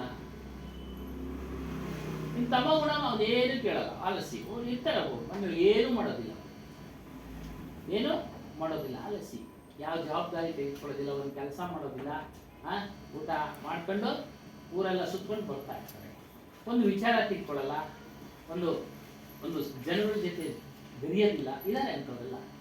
ಹಾಗಾಗಿ ಈ ರೀತಿ ಮನೆಯಲ್ಲಿ ಉಂಟಾಗ್ಬಿಡುತ್ತೆ. ಮಗ ಎಷ್ಟೊತ್ತಾದ್ರೂ ಎದ್ದೊಳ್ಳಿಲ್ಲ ಅಂತಾನೆ ಕೋಪ ಮಾಡ್ಕೊಳ್ತೀವಿ, ಎದ್ದೊಳ್ಳ ಮೇಲೆ ರಜೋಗುಣ. ಕೆಲ್ಸಕ್ಕೆ ಹೋಗಲ್ಲ ಅಂದ್ರೆ ಇನ್ನೂ ಕೋಪ ಮಾಡ್ಕೊಂಡು ಬೈತೀವಿ. ಒಂದೊಂದ್ಸಲಿ ನಮ್ಗೆ ಆ ತಮಗುಣ ಬಂದ್ಬಿಡುತ್ತೆ, ಏನು ನಿದ್ರೆ, ಸೋಮಾರಿತನ ಬಂದ್ಬಿಡುತ್ತೆ. ವಯಸ್ಸಾದ್ಮೇಲೆ ನಿದ್ರೆ ಬರೋದು ಸಹಜ, ಅದು ಬೇರೆ. ಆದ್ರೆ ಹಗಲಿನಲ್ಲಿ ನಿದ್ರೆ ಇದೆಲ್ಲ ಬಂದ್ಬಿಡುತ್ತೆ. ಸೋಮಾರಿ, ಕೆಲಸ ಮಾಡಕ್ಕೆ ಹಿಂದೆ ಬೀಳ್ತೀವಿ, ಅದೆಲ್ಲ ಆಗ್ತಿದೆ. ಆದ್ರಿಂದ ಮಾನಸಿಕ ಜಗತ್ತು, ಭೌತಿಕ ಜಗತ್ತು ಇವೆರಡರಲ್ಲೂ ಸಹ 3 ಗುಣಗಳು ತುಂಬಿದೆ. ಈ 3 ಗುಣಗಳಿಗೆ ಅತೀತನಾಗಬೇಕು ನಾವು. 3 ಗುಣಗಳಿಗೆ ಅತೀತನಾಗಬೇಕು. ಅತೀತನಾಗಿ ಆಧ್ಯಾತ್ಮಿಕ ಸುಖವನ್ನ ನಾವು ಪಡಿಬೇಕು. ಆ ಒಂದು ಆಧ್ಯಾತ್ಮಿಕ ಸುಖದಲ್ಲಿ ಯಾವುದೇ ಕಳಂಕ ಇಲ್ಲಪ್ಪ, ಯಾವುದೇ ಕಂಟಕ ಇಲ್ಲ, ಯಾವುದೇ ದೋಷ ಇಲ್ಲ. ಅದು ಅನಂತವಾಗಿದೆ, ಸಾಕಷ್ಟು ಎಲ್ಲರ ಹೃದಯದಲ್ಲಿ, ಎಲ್ಲರ ಮನಸ್ಸಿನಲ್ಲಿ, ಎಲ್ಲರಲ್ಲೂ ಇದೆ. ಅದನ್ನು ಪಡಿಬೇಕಷ್ಟೇ, ಪಡಿಬೇಕು. ಆದ್ರೆ ಮನುಷ್ಯ ಏನ್ ಮಾಡ್ತಾ ಇದ್ದಾನೆ? ಈ ಮಾಯಾ ವಸ್ತುಗಳ ಹಿಂದೆ ಟರ್ನಿಂಗ್ ತೆಗೆದುಕೊಳ್ಳ, ಓ ಸುಖ ಅದರಲ್ಲಿದೆ, ಭೋಗ ವಸ್ತುಗಳಲ್ಲಿ ಸುಖ ಇದೆ ಅಂತೇಳಿ ಅವುಗಳ ಹಿಂದೆ ಬಿದ್ದಿದ್ದಾನೆ, ಅವುಗಳ ಹಿಂದೆ ಬಿದ್ದಿದ್ದಾನೆ. ಇದು ಹಾಗಾಗಿ ಹೇಳ್ತೀವಿ ಜಾತಿ. ಅವನು ಸಹ ಮಾಯಾ ವಸ್ತುಗಳನ್ನು ಭೋಗಿಸ್ತಾ ಆಯುಷ್ ಕಳೆದೋಯ್ತು, ಇನ್ನೂ ಬೇಕು ಅಂತೇಳಿ ಮಕ್ಕಳ ಆಯುಷ್ ಪಡೆದುಕೊಂಡ, ಭೋಗಿಸ್ತಾನಿಲ್ಲ. ಕೊನೆಗೊಂದಿನ ಜ್ಞಾನೋದಯ ಆಯಿತು. ಇದು ಸರಿ ಇಲ್ಲ, ಏನೋ ಇದು ಭೋಗಿಸ್ತಾ ಜಾಸ್ತಿ ಆಗುತ್ತಾ ಇದೆ ಹೊರತು ಕಡಿಮೆ ಅಂತೂ ಆಗ್ತಿಲ್ಲ, ಕಡಿಮೆ ಅಂತೂ ಆಗ್ತಿಲ್ಲ ಅಂತೇಳಿ ಅವನೇ ತ್ಯಾಗ ಮಾಡ್ತಾನೆ. ಆ ಒಂದು ಸಂಸ್ಕಾರದ ಫಲ ಎಲ್ಲರಿಗೂ ಬರೋದಿಲ್ಲ. ನಮಗೆ ತಾವೇ ತಿಳುವಳಿಕೆ ತಗೊಳ್ಕೊಳ್ಳೋದು ಬರೋದಿಲ್ಲ. ಕೆಲವರು ತಿಳುವಳಿಕೆ ತಗೊಳ್ಳೋದಕ್ಕೇ ಸತ್ಸಂಗಕ್ಕೆ ಬರ್ತಾರೆ. ಇಲ್ಲಿ ಸಿಗುತ್ತೆ, ಎಲ್ಲ ವಿಚಾರಗಳು ಸಿಗುತ್ತೆ. ಅದರಿಂದ ಎಚ್ಚರಿಕೆಯಾಗಿರಿ ನೀವು. ಹೊರಗಿನ ವಿಜಾತಿ ವಸ್ತುಗಳು ಚಮಕ್ ತೋರಿಸ್ತಾ ಇದ್ದಾವೆ, ಅದರಲ್ಲೇನಾದ್ರು ಇವಿದ್ರೆ ಅದೇ ಅಭ್ಯಾಸ ಆಗ್ಬಿಡುತ್ತೆ. ಮತ್ತೆ ಮತ್ತೆ ಬೇಕು ಅನ್ಸುತ್ತೆ, ಮತ್ತೆ ಮತ್ತೆ ಬೇಕು ಅನ್ಸುತ್ತೆ.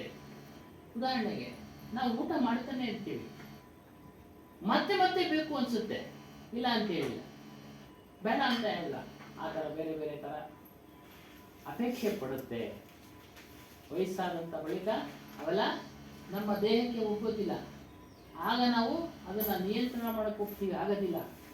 ಅದರಿಂದನೇ ಈಗಲಿಂದನೇ ನಿಯಂತ್ರಣ ಮಾಡ್ಕೊಳ್ಳಿ, ಈಗಲಿಂದನೇ ನಿಯಂತ್ರಣ ಮಾಡ್ಕೊಳ್ಳಿ. ಆವಾಗ ನಿಮಗೆ ಅದು ಸುಲಭ ಆಗ್ಬಿಡುತ್ತೆ, ಸುಲಭ ಆಗ್ಬಿಡುತ್ತೆ. ಅವಾಗೇನು ಕಷ್ಟ ಅನ್ಸಲ್ಲ, ದುಃಖ ಆಗೋದಿಲ್ಲ, ಬಿಡೋದಿಕ್ಕೆ ದುಃಖ ಆಗೋದಿಲ್ಲ. ಈಗಲಿಂದಲೇ ಅದನ್ನ ವಿಚಾರ ತಿಳಿದು ಯಾವಾಗ ನಿಯಂತ್ರಣ ಮಾಡ್ತೀವೋ ಅದು ತಾನಾಗಿ ತಾನೇ ಶೂನ್ಯ ಆಗ್ಬಿಡುತ್ತೆ. ಹಾಗಾಗಿ ಈ ರೀತಿ ನೀವು ಅಧ್ಯಾಸಕ್ಕೆ ಒಳಗಬೇಡಿ, ಭ್ರಾಂತಿಗೆ ಒಳಗಬೇಡಿ, ಸುಳ್ಳಿನ ಜ್ಞಾನಕ್ಕೆ ಒಳಗಾಗಬೇಡಿ, ಮೋಹಕ್ಕೆ ಒಳಗಾಗಬೇಡಿ. ಎಲ್ಲವೂ 3 ವಿಧದ ಗುಣಗಳಿಂದ ಬಲೆಯಾಗಿದೆ. ಇದನ್ನು ಹೊರತುಪಡಿಸಿ ಆ ಚೇತನ ಸ್ವರೂಪ ಇದನ್ನಲ್ಲ, ಅದು ಯಾವ ಬಲೆನೂ ಇಲ್ಲ, ಅಲ್ಲಿ ಯಾವ ದುಃಖನೂ ಇಲ್ಲ. ಮನುಷ್ಯ ಯಾವುದರಿಂದ ದುಃಖ ಪಡ್ತಾ ಇದ್ದಾನೆ, ಮೋಸ ಆಗ್ತಾ ಇದ್ದಾನೆ ಅಂತಂದ್ರೆ ಮಾಯಾ ವಸ್ತುಗಳ ಮೇಲೆ ಅಪೇಕ್ಷೆ ಪಡೆದು ಹೋಗಿ ತನ್ನ ಜೀವನವನ್ನು ಕಳೆದು ಮೋಸ ಮಾಡಿಕೊಡ್ತಾ ಇದ್ದಾನೆ. ಕೆಲವರಿಗೆ ಸಿಕ್ಕಿ ಅದು ಮೋಸ ಆಗ್ತಾ ಇದೆ, ಕೆಲವರಿಗೆ ಅದು ದೊರೆತು ಮೋಸ ಆಗ್ತಾ ಇದೆ. ಅನಾಯಾಸವಾಗಿ ರಾಜಕೀಯ ವ್ಯಕ್ತಿಗಳಿಗೆ ಸಿಕ್ಬಿಡುತ್ತೆ ಎಲ್ಲ, ಒಂದು ಹೆಣ್ಣು ಮಣ್ಣು ನೋಡ್ತಾ ಇದ್ದೀರಾ ಅಲ್ವಾ, ಅನುಭವಿಸ್ತಾ ಇದ್ದಾರೆ, ಸುಖ ಅನುಭವಿಸ್ತಾ ಇದ್ದಾರೆ, ಯಾರು ಇಲ್ಲ, ಎಲ್ಲ ದುಃಖ ಅನುಭವಿಸ್ತಾ ಇದ್ದಾರೆ. ಹಾಗಾಗಿ ಅದಕ್ಕೆ ಹೇಳಿದ್ದು, ನಿಮ್ಮನ್ನ ದುಃಖಕ್ಕೆ ದೂಡುತ್ತೆ, ಎಚ್ಚರ ಇಲ್ಲಿ. ಮನುಷ್ಯ ಏನ್ ಮಾಡಿದಾನೆ, ಈ ಪ್ರಾಣಿ ಪದಾರ್ಥಗಳನ್ನ ನನ್ನದು ನನ್ನದು ಅಂತೇಳಿ ತಿಳ್ಕೊಂಡು ಜೀವನವನ್ನ ಸವಿಸ್ತಾ ಇದ್ದಾನೆ. ಯಾವುದೂ ನನ್ನದಲ್ಲ, ಯಾವುವೂ ನಮ್ಮವಲ್ಲ. ತಂದೆ ತಾಯಿಗಳು ನಮ್ಮವರೇ, ಆದ್ರೆ ಶಾಶ್ವತವಾಗಿ ನಮ್ಮ ಜೊತೆ ಇರ್ತಾರ? ಇಲ್ಲ. ಮಕ್ಕಳು ನಮ್ಮವರೇ, ಶಾಶ್ವತವಾಗಿ ನಮ್ಮ ಜೊತೆ ಇರ್ತಾರ? ಇಲ್ಲ. ಯಾರೋ ಕಾಯಿಲೆ ಬಿದ್ದಿದ್ರು, ರಿಲೇಷನ್ ಪರಿಚಯ, ಕೇಳಿದ್ರು ಇನ್ನೊಬ್ರು, ಅವರು ಅಳಿಯ, ಏನಣ್ಣ ರಿಕವರಿ ಆತರ ಅಂದ. ನಾವು ಹೇಳಬಾರ್ದು, ನೀವು ಕೇಳಬಾರ್ದು ಅಂತ ಹೇಳ್ಬಿಟ್ಟು ಹೇಳಿದೆ. ಏನಪ್ಪ ನಿಮ್ಮ ತಾತ ಇದ್ದಾರ ಅಂದೆ. ಇಲ್ಲಣ್ಣ. ನನ್ನ ತಂದೆ ಇದ್ದಾರ? ಇಲ್ಲಣ್ಣ. ಅಷ್ಟೇ ತಿಳ್ಕೊ. ಬರಿಯಾದ್ರೂ ಆಗ್ಬೋದು, ಆಗದೇನೂ ಇರ್ಬೋದು. ಒಟ್ಟಿನಲ್ಲಿ ದೇಹ ಶಾಶ್ವತನ?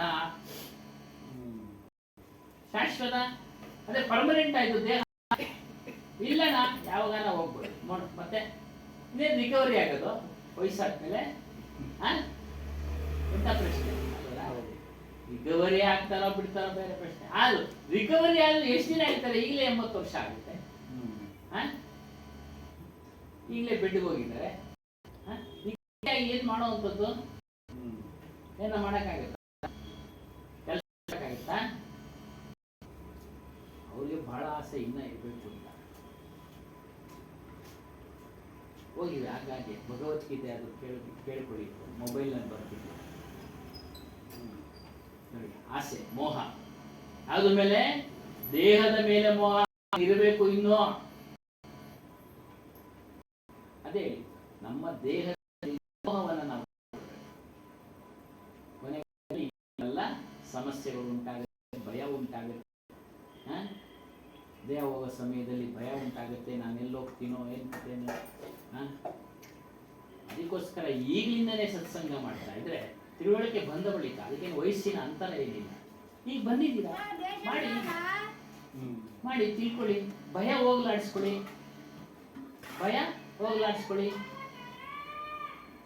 ಯಾವಾಗ ಮೋಹವನ್ನ ಕಡಿಮೆ ಮಾಡ್ಕೊಳ್ತಾ ಇರ್ತೀವೋ ಭಯನೂ ಹೊರಟೋಗ್ತೀವಿ. ಇದಿಷ್ಟೇನಪ್ಪ, ಇದು ಒಂದಲ್ಲ ಒಂದು ದಿನ ಹೋಗ್ತೀವಿ, ಒಂದು ದಿನ ಹೋಗುತ್ತೆ ಅನ್ನೋದು ನಾವು ಗಟ್ಟಿದಾಗ ನಮಗೆ ಆ ಭಯ ಉಂಟಾಗೋದಿಲ್ಲ.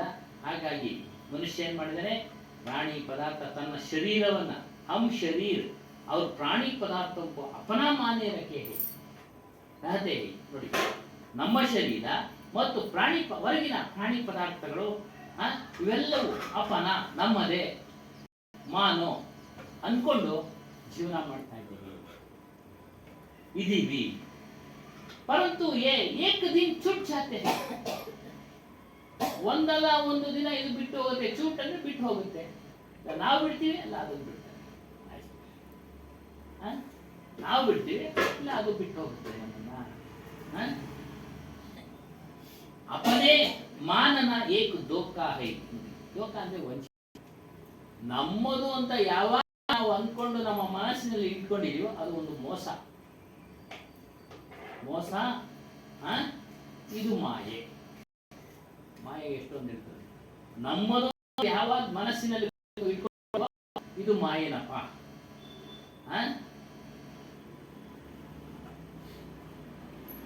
ಈ ಮಾಯೆ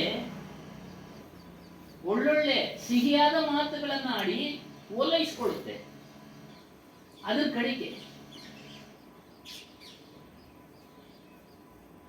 ಯಾವ ರೀತಿ ಅಂತಂದ್ರೆ, ನೆನ್ನೆ ಒಂದು ಸತ್ಸಂಗ, ಗುರುಗಳ ಪೂಜೆ ಹೋಗಿ ವೀಣಾ ಬನ್ನಂಜೆ ಅವರು ಹೇಳ್ತಾ ಇದ್ರು. ಒಂದು ಸಣ್ಣ ಕಥೆ ಹೇಳಿದ್ರು. ಒಬ್ಬ ತಂದೆ ತಾಯಿಗಳಿಗೆ ಒಂದು ಮಗು ಬಹಳ ವರ್ಷದ ನಂತರ ಆಗಿರುತ್ತೆ. ಬಹಳ ಪ್ರೀತಿ. ಏನಾದ್ರೂ ಪ್ರಾರಬ್ಧ ಸಣ್ಣ ವಯಸ್ಸಿನಲ್ಲೇ ಹೊರಟೋಯ್ತು. ಅದು ಪ್ರಾರಬ್ಧ ಸಣ್ಣ ವಯಸ್ಸಿನಲ್ಲೇ ಹೊರಟೋಯ್ತು. ಅದು ಶವ ಸಂಸ್ಕಾರ ಮಾಡಬೇಕು, ಸ್ಮಶಾನಕ್ಕೆ ತರ್ತಾರೆ, ಮಾಡಕ್ಕೆ ಆಗ್ತಾ ಇಲ್ಲ. ಅಷ್ಟು ದುಃಖ.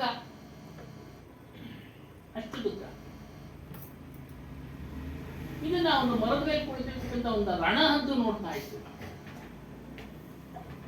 ಯಾವಾಗ ಅದನ್ನ ಒಳಗಡೆ ಸಂಸ್ಕಾರ ಮಾಡ್ತಾರೋ, ಮಣ್ಣೊಳಗೆ ಹಾಕ್ತಾರೋ, ನಾನು ಮಣ್ಣೆಲ್ಲ ತೆಗೆದು ಅದನ್ನ ತಿನ್ಬಹುದು. ಇನ್ನೊಂದು ಕಡೆ ದೂರದಲ್ಲಿ ನೆಲ ಮೇಲೆ ಒಂದು ನರಿ ನೋಡ್ತಾ ಇತ್ತು. ಇವರು ಶವ ಸಂಸ್ಕಾರ ಮಾಡಿದ್ದಾದ್ಮೇಲೆ ರಾತ್ರಿ ಆದ ಕೂಡಲೇ ನಾನು ಹೋಗಿ ಅದನ್ನ ತೆಗೆದು ಊಟ ಮಾಡಬೇಕು. ಮೀಟಿವಾಣಿ ಅಂತ ಹೇಳೋದಿಕ್ಕೆ ಹೇಳ್ತಾರೆ. ಒಳ್ಳೆ ಸಿಹಿ ಮಾತು. ಯಾವುದು ಮಾತಾಡಲ್ಲ ಪಕ್ಷಿಗಳು. ನಮಗೆ ತಿಳುವಳಿಕೆ ಆಗಲಿ ಇದ್ಲಿ ಈ ಕಥೆಗಳು ಒಂದು ಕಲ್ಪನೆ ಮಾಡ್ಕೊಂಡು ಹೇಳ್ತಾರೆ. ರಣದ್ದು ಬರುತ್ತೆ ಇವತ್ತು ಗಂಡ ಹೆಂಡತಿ ಹತ್ರ. ಈ ಸತ್ಸಂಗ ಹೇಳುತ್ತದು ಅವ್ರಿಗೆ, ನೋಡಪ್ಪ ದೇಹ ಶಾಶ್ವತ ಅಲ್ಲ, ಯಾವತ್ತಿದ್ರು ಒಂದಿನ ಹೋಗದೆ. ಪ್ರಾರಬ್ಧ ಕರ್ಮಾನುಸಾರ ಹೋಗ್ಬಿಟ್ಟಿದ್ದಾನೆ ನಿನ್ನ ಮಗ. ಭಗವಂತನ ಆಯುಷ್ ಅಷ್ಟೇ ಕೊಟ್ಟಿರೋದು. ಬೇಗ ಅದನ್ನ ಸಂಸ್ಕಾರ ಮಾಡ್ಬಿಟ್ಟು ಹೋಗ್ರಪ್ಪ. ರಣಹದ್ದು ಯಾಕೆ? ಊಟ ಮಾಡ್ಬೇಕಲ್ಲ, ಅದ್ರ ಅವಶ್ಯಕತೆ ಇದೆ. ಅದು ಬಂದು ಕುತ್ಕೊಳ್ತು. ಇದು ನರಿ ನೋಡ್ತಾ ಇತ್ತು. ಅದು ಬಂತು. ರಾತ್ರಿ ಮಾಡ್ಬೇಕಲ್ಲ ಇವ್ರಿಗೆ. ರಾತ್ರಿ ಆದ್ಮೇಲೆ ತಾನೇ ಅದಕ್ಕೆ ಬಂದು ತಿನ್ನಕ್ಕೆ ಅಂತ. ಅದು ಅಲ್ಲೊತ್ತಾರೆ ಅವರು ಡಿಸ್ಟರ್ಬೆನ್ಸ್, ತೊಂದರೆಗಳು ಅಂತ. ಅದು ಬಂದು ಅದು ಸತ್ಸಂಗ ಹೇಳುತ್ತೆ. ನೋಡಪ್ಪ, ನಿಮ್ ಪುಣ್ಯ ಚೆನ್ನಾಗಿದ್ರೆ ಸಾಯಂಕಾಲದ ಒಳಗಡೆ ಭಗವಂತನ ಕಂಡು ಬಿಟ್ರೆ ನಿಮ್ಗೆ ಒಳ್ಳೇದಾಗ್ಬೋದಪ್ಪ. ಹಾಗಾಗಿ ಸಂಜೆ ಆಗೋವರೆಗೂ ಇದರರ್ಥ ಕುಳಿತುಕೊಂಡು ಕಾಯ್ತಾ ಇರಿ, ಭಗವಂತನ ಪ್ರಾರ್ಥನೆ ಮಾಡಿ. ಸಂಜೆ ಆಗ್ತಾ ಇದ್ದಂಗೆ ಒಳಗಡೆ ಶವ ಸಂಸ್ಕಾರ ಮಾಡಿ. ಯಾಕೆ? ರಾತ್ರಿ ಪಕ್ಷಿಗಳು ಕಣ್ ಕಾಣಲ್ಲ. ಆಗ ಇದು ಸಲೀಸಾಗಿ ತಿನ್ಬೋದು, ಸುಲಭವಾಗಿ ನನಗೆ ಆಹಾರ ಸಿಗುತ್ತೆ. ನೋಡಿ, ಎಲ್ಲವೂ ಆಹಾರಕ್ಕೇನೆ ಇಚ್ಛೆ ಇದೆ. ಮಾತುಗಳಿಂದ ಇವ್ರನ್ನೆಲ್ಲ ಓಲೈಸ್ತಾ ಇದೆ.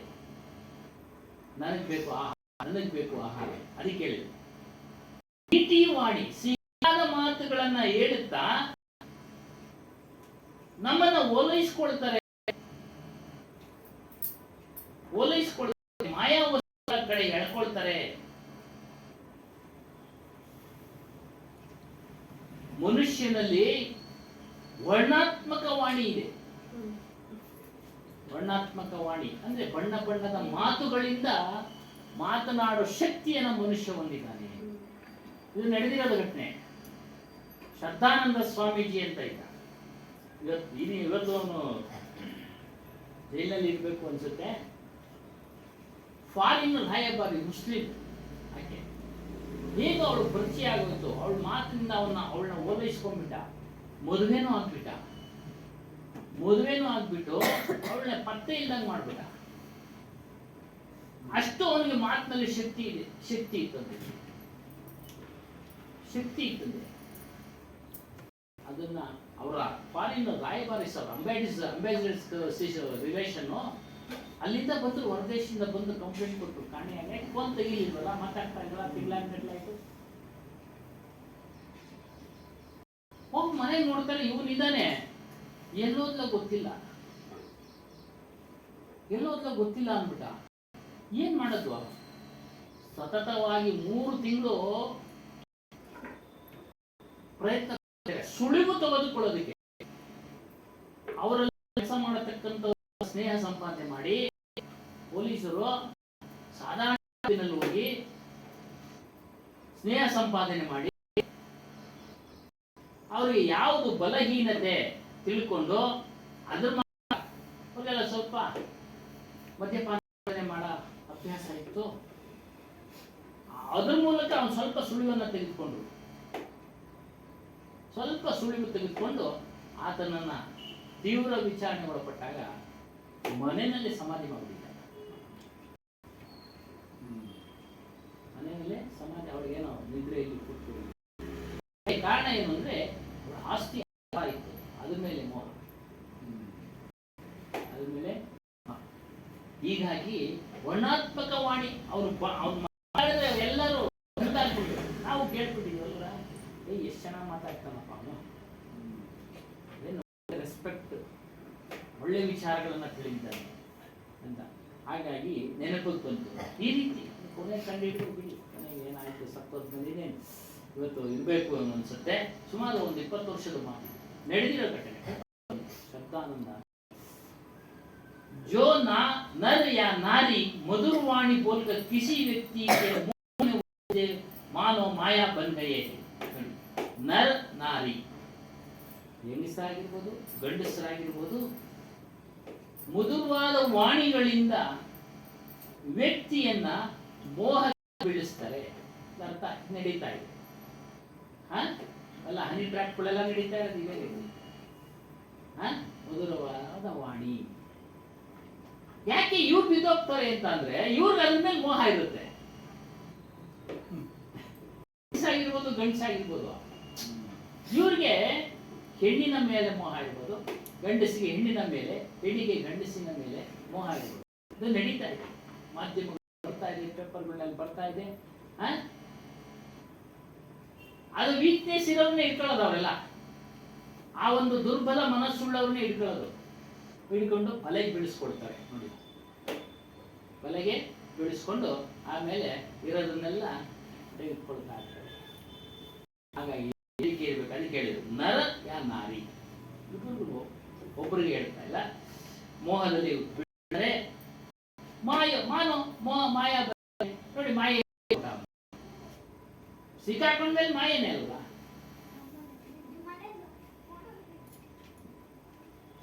ಸಾಹೇಬರು ಹೇಳ್ತಾ ಇದ್ದಾರೆ, ವಿಷ್ಣುನು ಮಾಯೆಯಲ್ಲಿ ಬಿದ್ದ, ಈಶ್ವರನು ಮಾಯೆ ಬಿದ್ದ, ಬ್ರಹ್ಮನು ಮಾಯೆಯಲ್ಲಿ ಬಿದ್ದೋದ.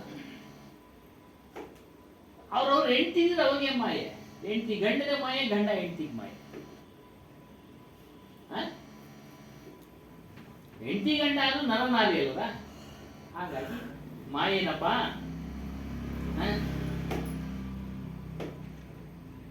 ಈ ಒಂದು ಮಾಯಾ ವಿಚಾರವನ್ನ ಸದ್ಗುರು ಕವಿಗಳು ಮದುವೆ ಆಯ್ತು ಅಂತ, ಮದುವೆ ಆಯ್ತು, ಲೋಯಿ ಅನ್ನೋ ಸ್ತ್ರೀ ಜೊತೆ ಮದುವೆ ಆಯ್ತು, ಆದರೆ ಅದು ಸುಳ್ಳು.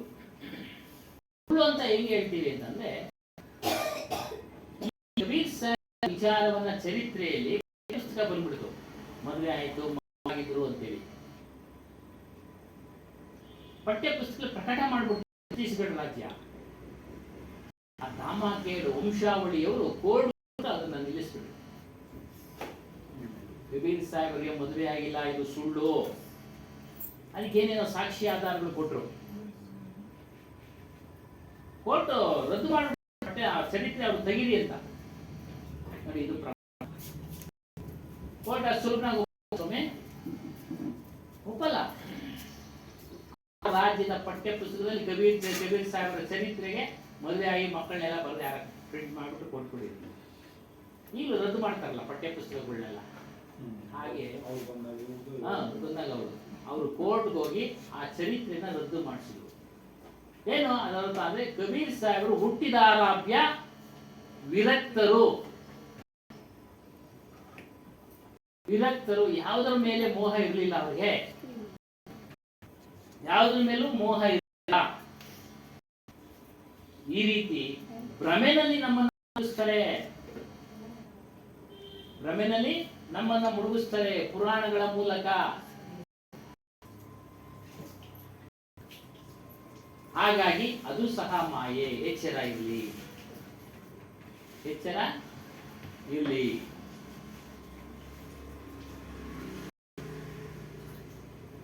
ಈ ಮಾಯೆ ಅನ್ನೋದು ಏನಾಗಿದೆ ಅಂತಂದ್ರೆ ಪ್ರತಿಯೊಬ್ಬರ ಮನೆಯಲ್ಲಿ ಇದೆ.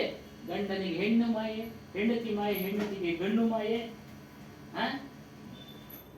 ರಾಜನ ಮನೆಯಲ್ಲಿ ರಾಣಿಯಾಗಿ ಕುಳಿತಿದ್ದಾಳೆ ಮಾಯೆ. ಭಕ್ತ ಮನೆಯಲ್ಲಿ ಭಕ್ತ ಗಂಡಸು, ಭಕ್ತ ಹೆಂಗಸು ಮಾಯೆ. ಸಾಧುಗಳನ್ನ ಬಿಟ್ಟಿಲ್ಲ ಹೇಳಿದ್ದಾರೆ. ಸಾಧುಗೆ, ಸಾಧು ಸನ್ಯಾಸ ಆಶ್ರಮದಲ್ಲಿ ಸಾಧುಗೆ ಸಾಧ್ವಿಗಳು ಅದಕ್ಕೆ ಅಲ್ಲೆಲ್ಲ ಬೇರೆ ಬೇರೆ ಏನೋ ವಿರಕ್ತರೆಲ್ಲ ಬೇರೆ ಬೇರೆ. ಅದಕ್ಕೆ ಇನ್ನೊಂದು ಭಾಗ ಮಾಡ್ಬಿಟ್ಟು ಗೃಹಸ್ಥರು ಭಾಗ ಬೇರೆ. ಕಬೀರ ಒಂದು ಪದ್ಧತಿ ಗೃಹಸ್ಥರು. ನಮ್ಮ ಸದ್ಗುರು ಹನುಮಾನ್ ಸಾಹೇಬ್ ಗೃಹಸ್ಥರು ಧರ್ಮ ಆಚರಣೆ, ಗೃಹಸ್ಥರ ಧರ್ಮ ಆಚರಣೆ. ಗೃಹಸ್ಥರು ಸಹ ಸಾಧುಗಳ ರೀತಿ ಜೀವನ ಮಾಡಿ, ಮಕ್ಕಳು ಮರಿ ಎಲ್ಲ ಆದ್ಮೇಲೆ ಸಾಧುಗಳ ರೀತಿ ಜೀವನ ಮಾಡಿ. ಅಭಿಲಾಷ್ ಸಾಧುಗಳ ರೀತಿ ಜೀವನ ಮಾಡಿ. ಅದು ರಹಸ್ಯ, ಅದು ಅರ್ಥ ಆಗುತ್ತೆ ಅನ್ಸುತ್ತೆ. ಈ ರೀತಿ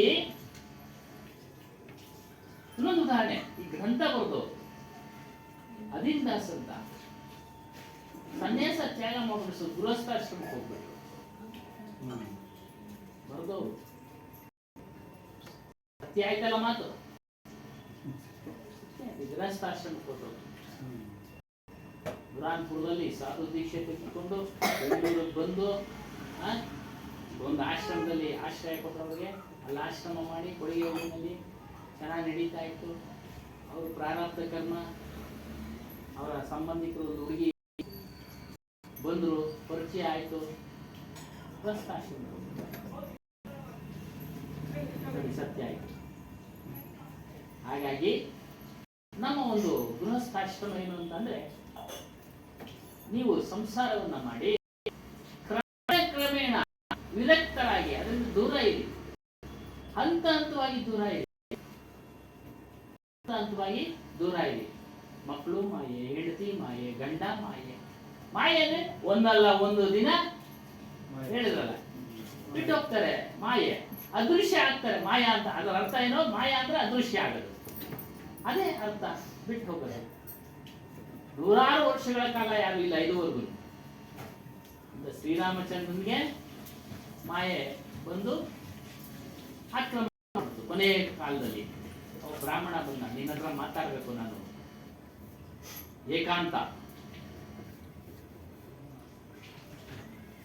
ಏಕಾಂತವಾಗಿ ನಾನು ಮಾತಾಡ್ಬೇಕು ಕೊನೆಯ ಕಾಲ.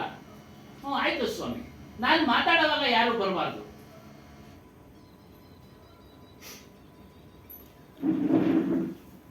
ಯಾರಾದ್ರೂ ಬಂದ್ರೆ ಅವ್ರ ಶಿರಚ್ಛೇದನ ಅಂತ ಮಾತು ತಗೊಂಡು ಒಳಗಡೆ ಹೋಗ್ತಾರೆ.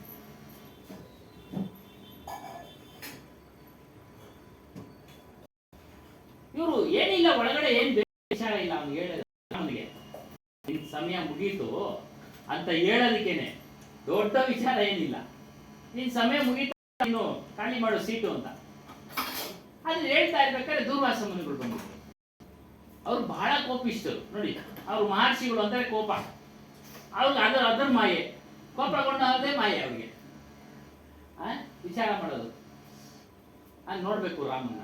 ಲಕ್ಷ್ಮಣನ ಕಾವಲಿ ಇಟ್ಬಿಟ್ಟಾರೆ, ಯಾರನ್ನ ಬಿಡಬೇಡ ಅಂತ. ನಾನು ರಾಮನ್ ನೋಡ್ಲೇಬೇಕು. ಸ್ವಾಮಿ ಸ್ವಲ್ಪ ಸಮಯ ಕುಳಿತುಕೊಳ್ಳಿ, ಗಹನವಾದ ಚರ್ಚೆ ನಡೀತಾ ಇದೆ ಯಾರೊಂದಿಗೆ. ನನ್ನನ್ನೇ ತೆಗಿತೀಯ, ನಾನು ಅಯೋಧ್ಯೆನೇ ಸುಟ್ಟು ಬಿಡ್ತೀನಿ ಅಂತ. ಅಯೋಧ್ಯೆನ ಸುಟ್ಟಾಕ್ಬಿಡ್ತೀನಿ. ಅವನಿಗೆ ಅಷ್ಟು ಶಕ್ತಿ ಇತ್ತು. ಮಹರ್ಷಿಗಳು ಹೇಳ್ದ, ಅಯೋಧ್ಯೆ ಅಷ್ಟು ಜನಸಂಖ್ಯೆಯನ್ನು ಸುಡೋ ಬದಲು ನಾನು ಹೋದ್ರು ಪರವಾಗಿಲ್ಲ ಅಂತೇಳಿ ಒಳಗಡೆ ನುಗ್ಬಿಟ್ಟ. ಯಾರು ಈ ಸಭೆ ನಡೀತಾ ಇತ್ತಲ್ಲ ಆ ಬ್ರಾಹ್ಮಣ, ಬ್ರಾಹ್ಮಣ ಹೇಳ್ದ, ನೋಡಪ್ಪ ನಿಯಮವನ್ನ ಮೀರಿದಾನೆ, ನಿನ್ ತಮ್ಮನ ಶಿರಚ್ಛೇದನ ಮಾಡು, ನಿನ್ ತಮ್ಮನ ಶಿರಚ್ಛೇದನ ಮಾಡು. ದುಃಖ ಆದ್ಮೇಲೆ ಮೋಹ ನೋಡಿ, ಮಾಯೆ. ಮೀಟಿಂಗ್ ಕರೆದ ಮಂತ್ರಿಗಳನ್ನ, ಏನ್ ಮಾಡೋದು, ಮಾತು ಕೊಟ್ಬಿಟ್ಟಿದ್ದೀನಿ, ಮಾತು ಮೀರೋಂಗಿಲ್ಲ. ಆ ಬ್ರಾಹ್ಮಣನಿಗೆ ಮಾತು ಕೊಟ್ಬಿಟ್ಟಿದ್ದೀನಿ, ವಚನ ಪ್ರಶ್ನೆ ಆಗ್ಬಿಡ್ತೀನಿ. ಸಭೆ ಕರೆದ ಮಂತ್ರಿಗಳನ್ನ, ಏನ್ ಮಾಡೋಣ, ರಾಜ ಪರಿವಾರದವನ್ನ ರಾಜ್ಯದಿಂದ ಹೊರಗಡೆ ಹಾಕಿದ್ರೆ ಮರಣದಂಡನೆ ಮಾಡ್ದಂಗೆ ಅಂತ ತೀರ್ಮಾನ ಕೊಟ್ಟರು. ಏನು ರಾಜ ಪರಿವಾರ ಅಲ್ಲ, ಲಕ್ಷ್ಮಣ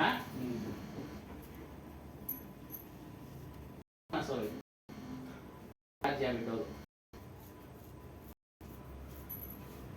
ಅವನು ಹೋದ ನದಿ, ಅವನು ಏನೋ ಅವನ ಅವತಾರ ಹೇಳ್ತಾರೆ ಅವನ ಜೊತೆ ಶಾಶ್ವತವಾಗಿ. ಮತ್ತೆ ಹೀಗೆ ಅದರಿಂದ ಮೋಹವೇ ಮಾಯೆ.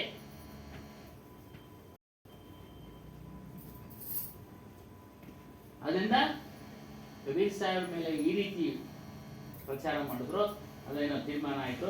ಅದರಿಂದ ಎಚ್ಚರಿಕೆ ಆಗಿರಿ. ಏನು, ಗಂಡನಿಗೆ ಹೆಂಡತಿ ಮಾಯೆ, ಹೆಂಡತಿಗೆ ಗಂಡ ಮಾಯೆ, ಗಂಡ ಹೆಂಡತಿಗೆ ಮಕ್ಕಳು ಮಾಯೆ.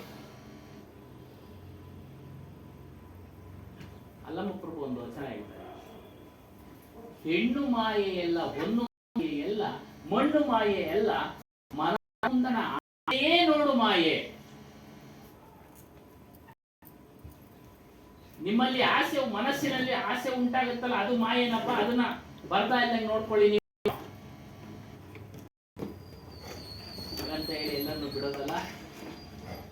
ಎಲ್ರ ಜೊತೆ ಪ್ರೀತಿ, ಪ್ರೇಮ, ವಿಶ್ವಾಸದಿಂದ ನಮ್ಮ ಜವಾಬ್ದಾರಿಗಳನ್ನ ನಿರ್ವಹಣೆ ಮಾಡಲೇಬೇಕು.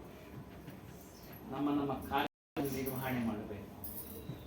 ಏನಿದೆ, ಮಕ್ಕಳಿಗೆ ವಿದ್ಯಾಭ್ಯಾಸ ಕೊಡಿಸೋದು, ಉದ್ಯೋಗ ಕೊಡಿಸೋದು, ಅವ್ರಿಗೊಂದು ಸಂಸಾರದ ಜವಾಬ್ದಾರಿ ಹೊರಿಸೋದು, ಮದುವೆ ಮಾಡೋದು ಎಲ್ಲ. ಆದ್ರೆ ಇದಂತೂ ನೀವು ದಾಳಿ ಮಾಡ್ಕೊಂಡು ಇಟ್ಕೊಂಡಿರಿ. ಏನೋ ಇವರು ನಮ್ಮನ್ನ ಬಿಟ್ಟೋಗ್ತಾರೆ, ಇಲ್ಲ ನಾವು ಅವ್ರನ್ನ ಬಿಟ್ಟೋಗ್ತೀವಿ. ಯಾವ ಸಮಯನೋ ಏನೋ ಆಗ್ಲೇ ಹೇಳ್ದಂಗೆ ರಿಕವರಿ ಆತಾರ, ರಿಕವರಿ ಏನು ಇಲ್ಲ. ವಯಸ್ಸಿನಲ್ಲಿರೋರೆ ಹೋಗ್ತಾವ್ರೆ, ಹುಟ್ಟಿದ ಮಕ್ಕಳು ಹೋಗ್ತಾ ಇದ್ದಾರೆ.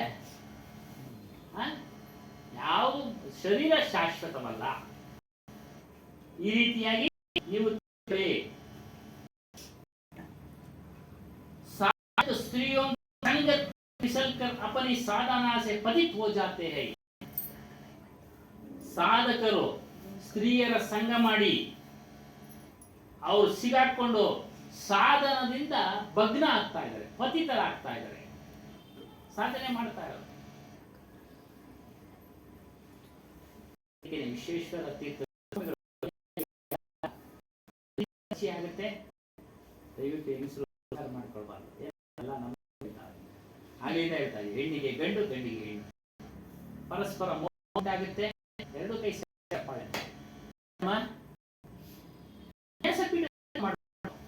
ವಿಶ್ವೇಶ್ವರ ತೀರ್ಥ ಸ್ವಾಮಿ, ವಿಶ್ವೇಶ್ವರನ ಯಾರವರು, ಒಟ್ನಾಗಿ ಹೆಸರು ಬೇರೆ ಇದೆ, ಇದೆ ಪೀಠ, ಸನ್ಯಾಸ ಪೀಠ ತ್ಯಾಗ. ಎಷ್ಟೋ ಜನ ಹೇಳಿದ್ರು ತಪ್ಪು ಮಾಡಿ, ಯಾರ ಒಟ್ಟಲ್ಲಿ ಪೀಠ. ಅಲ್ಲಿ ನಾವು ಇನ್ನ ಆಗ್ತಾನೆ ಎಂಟ್ರಿ, ನಾವೆಲ್ಲ ಸತ್ಸಂಗಕ್ಕೆ ನಮ್ಮ ಸ್ನೇಹಿತರು ಹೇಳ್ತಾ ಇದ್ರು, ಅದು ಮಾಡಬಾರ್ದಾಗಿತ್ತು, ಹಾಗೆ ಅವ್ರು ಮಾಡಿದ ಸರಿ ಹೋಗ್ರಿ ಅಂತ. ಸತ್ಸಂಗಕ್ಕೆ ಎಂಟ್ರಿ ಆಗ್ತಾ ಇದ್ವಿ, ಗುರುಗಳ ಮುಖಾಮುಖಿ ಹೇಳ್ತಾ ಇದ್ರು ನಮ್ಗೆ. ಸತ್ಸಂಗ ಹೇಳ್ತಾ ಇರ್ಬೇಕಾದ್ರೆ ಅವ್ರು ಸರಿ ಅನ್ಸುತ್ತೋ, ಯಾಕೆ ಅದು ಕೆಟ್ಟ ಹೆಸರು ಬಂದ್ಬಿಡುತ್ತೆ, ಅವನು ತ್ಯಾಗ ಮಾಡ್ದ, ಮದುವೆ ಆದ ಆಮೇಲೆ ಏನಾಯ್ತೋ ಗೊತ್ತಿಲ್ಲ, ನಮಗ್ ಬೇಡ. ಅದರಿಂದನೇ ಗೃಹಸ್ಥಾಶ್ರಮ ಒಂದು ಭಾಗದಲ್ಲಿ ಶ್ರೇಷ್ಠ. ಮನಸ್ಸಿನಲ್ಲಿರುತ್ತೆ, ಮನಸ್ಸಿನಲ್ಲಿ ಆಸೆಗಳು ಇರ್ತವೆ, ಸಾಧುಗಳ ಮನಸ್ಸಿನಲ್ಲಿ ಆಸೆಗಳು ಇರ್ತವೆ, ಇಲ್ಲ ಅಂತ ಹೇಳಿಲ್ಲ. ಅದಕ್ಕೆ ಹೇಳಿದ್ರು, ಸಾಧುಗೆ ಸಾಧ್ವಿನಿ ಇರೋರೆಲ್ಲ ಸ್ತ್ರೀ ಸಂಘ ಮಾಡಿದ್ರೆ ಅವನು ಪತಿತನಾಗ್ಬಿಡ್ತಾನೆ. ದೂರ ಇಡು. ಒಟ್ಟಾಗಿ ಮನಸ್ಸಿನಿಂದ ದೂರ ಇಡಬೇಕು. ದೈಹಿಕ ಸಂಪರ್ಕ ದೂರ ಇಡಬೇಕಾದ್ರು ಮಾನಸಿಕವಾಗಿ ದೂರ ಇಡಬೇಕು. ಮಾನಸಿಕವಾಗಿ ದೂರ ಇಡಬೇಕು. ಅದರಿಂದ ಹೇಳ್ತಾರೆ ಇದು ಯಾಕೋಸ್ಕರ ಇವನ್ನೆಲ್ಲ ದೂರ ಇಡಬೇಕು ಅಂತಂದ್ರೆ ನಾವು ನಮ್ಮ ಕಲ್ಯಾಣವನ್ನ ಪಡ್ಕೊಳ್ಬೇಕಾದ್ರೆ ಹುಟ್ಟು ಸಾಳು ಬಂಧನದಿಂದ ಬಿಡುಗಡೆ ಆಗ್ಬೇಕಾದ್ರೆ ಇವುಗಳನ್ನ ನಾವು ಆದಷ್ಟು ಇವುಗಳ ಮೇಲೆ ಇರ್ತಕ್ಕಂಥ ಮೋಹವನ್ನ ಕಡಿಮೆ ಮಾಡ್ಕೊಂಡು ಕೊನೆಗೆ ಶೂನ್ಯ ಸ್ಥಿತಿಗೆ ಅದೇನೆ ಕ್ರಮೇಣ ಬಂದ್ಬಿಡುತ್ತೆ. ಪ್ರಾರಂಭದಲ್ಲಿ ನಾವೆಲ್ಲ ಕಲಿತಾ ಇದ್ವಿ. ಈಗ ಹೇಳ್ಕೊಡ್ತೀವಿ, ಏನೇ ಆದ್ರೂ ನಾವು ಸರ್ ಮಾಡ್ಕೊಳ್ತೀವಿ, ನಿಪುಣರ ಕಣ್ಣು ಮುಚ್ಕೊಂಡು ಮಗ ಬಿಡ್ತೀವಿ. ಅಲ್ವರ ಕಣ್ಣು ಮುಚ್ಕೊಂಡು ಮಗ ಬಿಡ್ತೀವಿ ಅಲ್ವರ ಕೆಲಸ.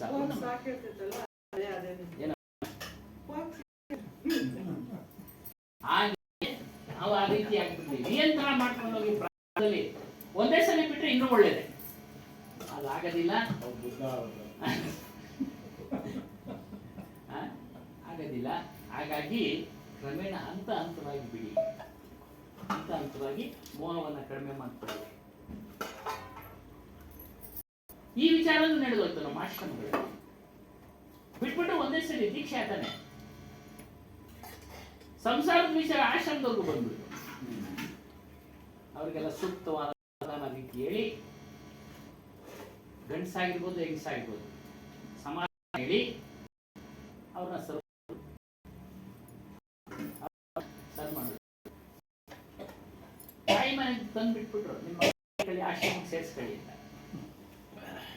ದೀಕ್ಷೆ ಆದ್ಮೇಲೆ ತಕ್ಷಣ ಅವ್ರನ್ನ ಕರ್ಕೊಂಡು ಸಮಾಧಾನದ ಮಾತುಗಳು ಹೇಳಿ, ಅದು ಈಗಲ್ಲ ಈ ರೀತಿ ಎಲ್ಲ ಮಾಡಬಾರ್ದು, ಮನೆ ಶಾಂತಿ ಆಗುತ್ತೆ. ಇವಾಗ ಆಶ್ರಮ ಗೊತ್ತು ಲಕ್ಷ್ಮಮ್ಮ ಅವರಿಲ್ಲ, ಅದಕ್ಕೆ ಓಪನ್ ಸಂತು ಹನುಮಾನದಾಸ ಸಂಸಾರನೇ ಮಾಡದೇ ಇರೋ ಮುಟ್ಟಾಳ ಪಾರಮಾರ್ಥ ಮಾಡ್ತಾನ. ವಿವೇಕದಿಂದ ಸಂಸಾರ ಮಾಡ್ರಿ, ಮೋಹ ಬಿಡ್ರಿ ಅಷ್ಟೇ. ಹಾಗಾಗಿ ಹೇಳ್ತಾರೆ ಸಂಘ ತ್ಯಾಗ ಕರ್ನ ಚಾಹಿ. ನಿಮ್ ಕಂಪನಿಗಳ ಸಂಘ ಅವು ಕುಸಂಗಗಳಿದ್ರೆ ಅವುಗಳನ್ನ ಖಂಡಿತವಾಗೂ ತ್ಯಾಗ ಮಾಡಿ ಸತ್ಸಂಗದ ಜೊತೆ ಸೇರಿ. ಸತ್ಸಂಗದವರೆಲ್ಲರೂ ಸತ್ಯಪಾರಾಯಣದ ಅದನ್ನು ಯೋಚನೆ ಅವ್ರ ಜೊತೆ ಇರುವಾಗ ಯೋಚನೆ ಮಾಡಿ. ಯಾರನ್ನು ದ್ವೇಷ ಬೇಡ. ಮನಸ್ಸಿನಲ್ಲಿ ಚಿಂತನೆ ಮಾಡ್ತಾ ಸಂಘ ಮಾಡಿಕೊಂಡು ನಿಮ್ಮ ಆತ್ಮದ ಸಂಘದಲ್ಲಿ ಯಾವ ಸಂಘದಲ್ಲಿ ವ್ಯವಹಾರ ಬಿಡೋ ಇಲ್ಲ, ವ್ಯವಹಾರ ನಡೀಲಿ, ಪಟಪಾಟ ಹೇಗೆ ನಡೀಬೇಕು ಎಲ್ಲವನ್ನ ಚಿಂತನೆ ಮಾಡಿ ಯಾವುದನ್ನು ಮಾಡಬೇಕು, ಯಾರ ಸಂಘ ಸೇರ್ಬೇಕು ಎಲ್ಲ ಚಿಂತನೆ ಮಾಡಿ. ಒಬ್ಬ ಕುಸಂಗಿ ಇರ್ತಾನ, ಅವನಿಂದ ನಮ್ ಕೆಲಸ ಆಗ್ಬೇಕು. ಕಾರ್ಯವಾಸಿ ದುರ್ಯೋಧನ ಇದು ಕುದುರೆ ಕಾಲಿಡ್ತಾನೆ ಗುರುವರೆ ಇನ್ನೊಂದಿನ ಹೇಳಲ್ಲ. ಹಾಗಾಗಿ ಹೇಳ್ತಾರೆ त्याग करना चाहिए. प्रकार साहेब ने कहा प्राणियों के रूप में रहकर माया हमें दिग्भ्रांत करते हैं.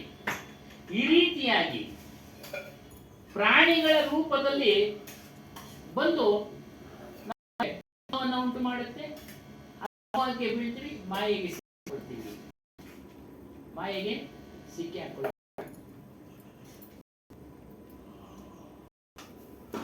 काहू के और काहू के कौड़ कानी.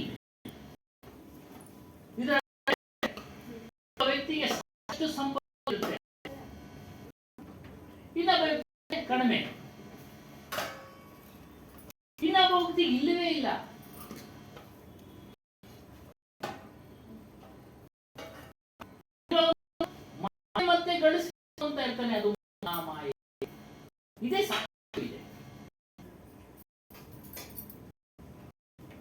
ಮಧ್ಯಮ ವರ್ಗದವನು ಸ್ವಲ್ಪ ಇರೋನು ನಾನು ಅವನಂತೆ ಆಗ್ಬೇಕು ಅಂತ ಹೇಳಿ ಹಗಲು ರಾತ್ರಿ ಈ ಕಡೆ ಬರುತ್ತೆ ಆ ಕಡೆ ಅದು ಮೋಹ ಮಾಯೆ.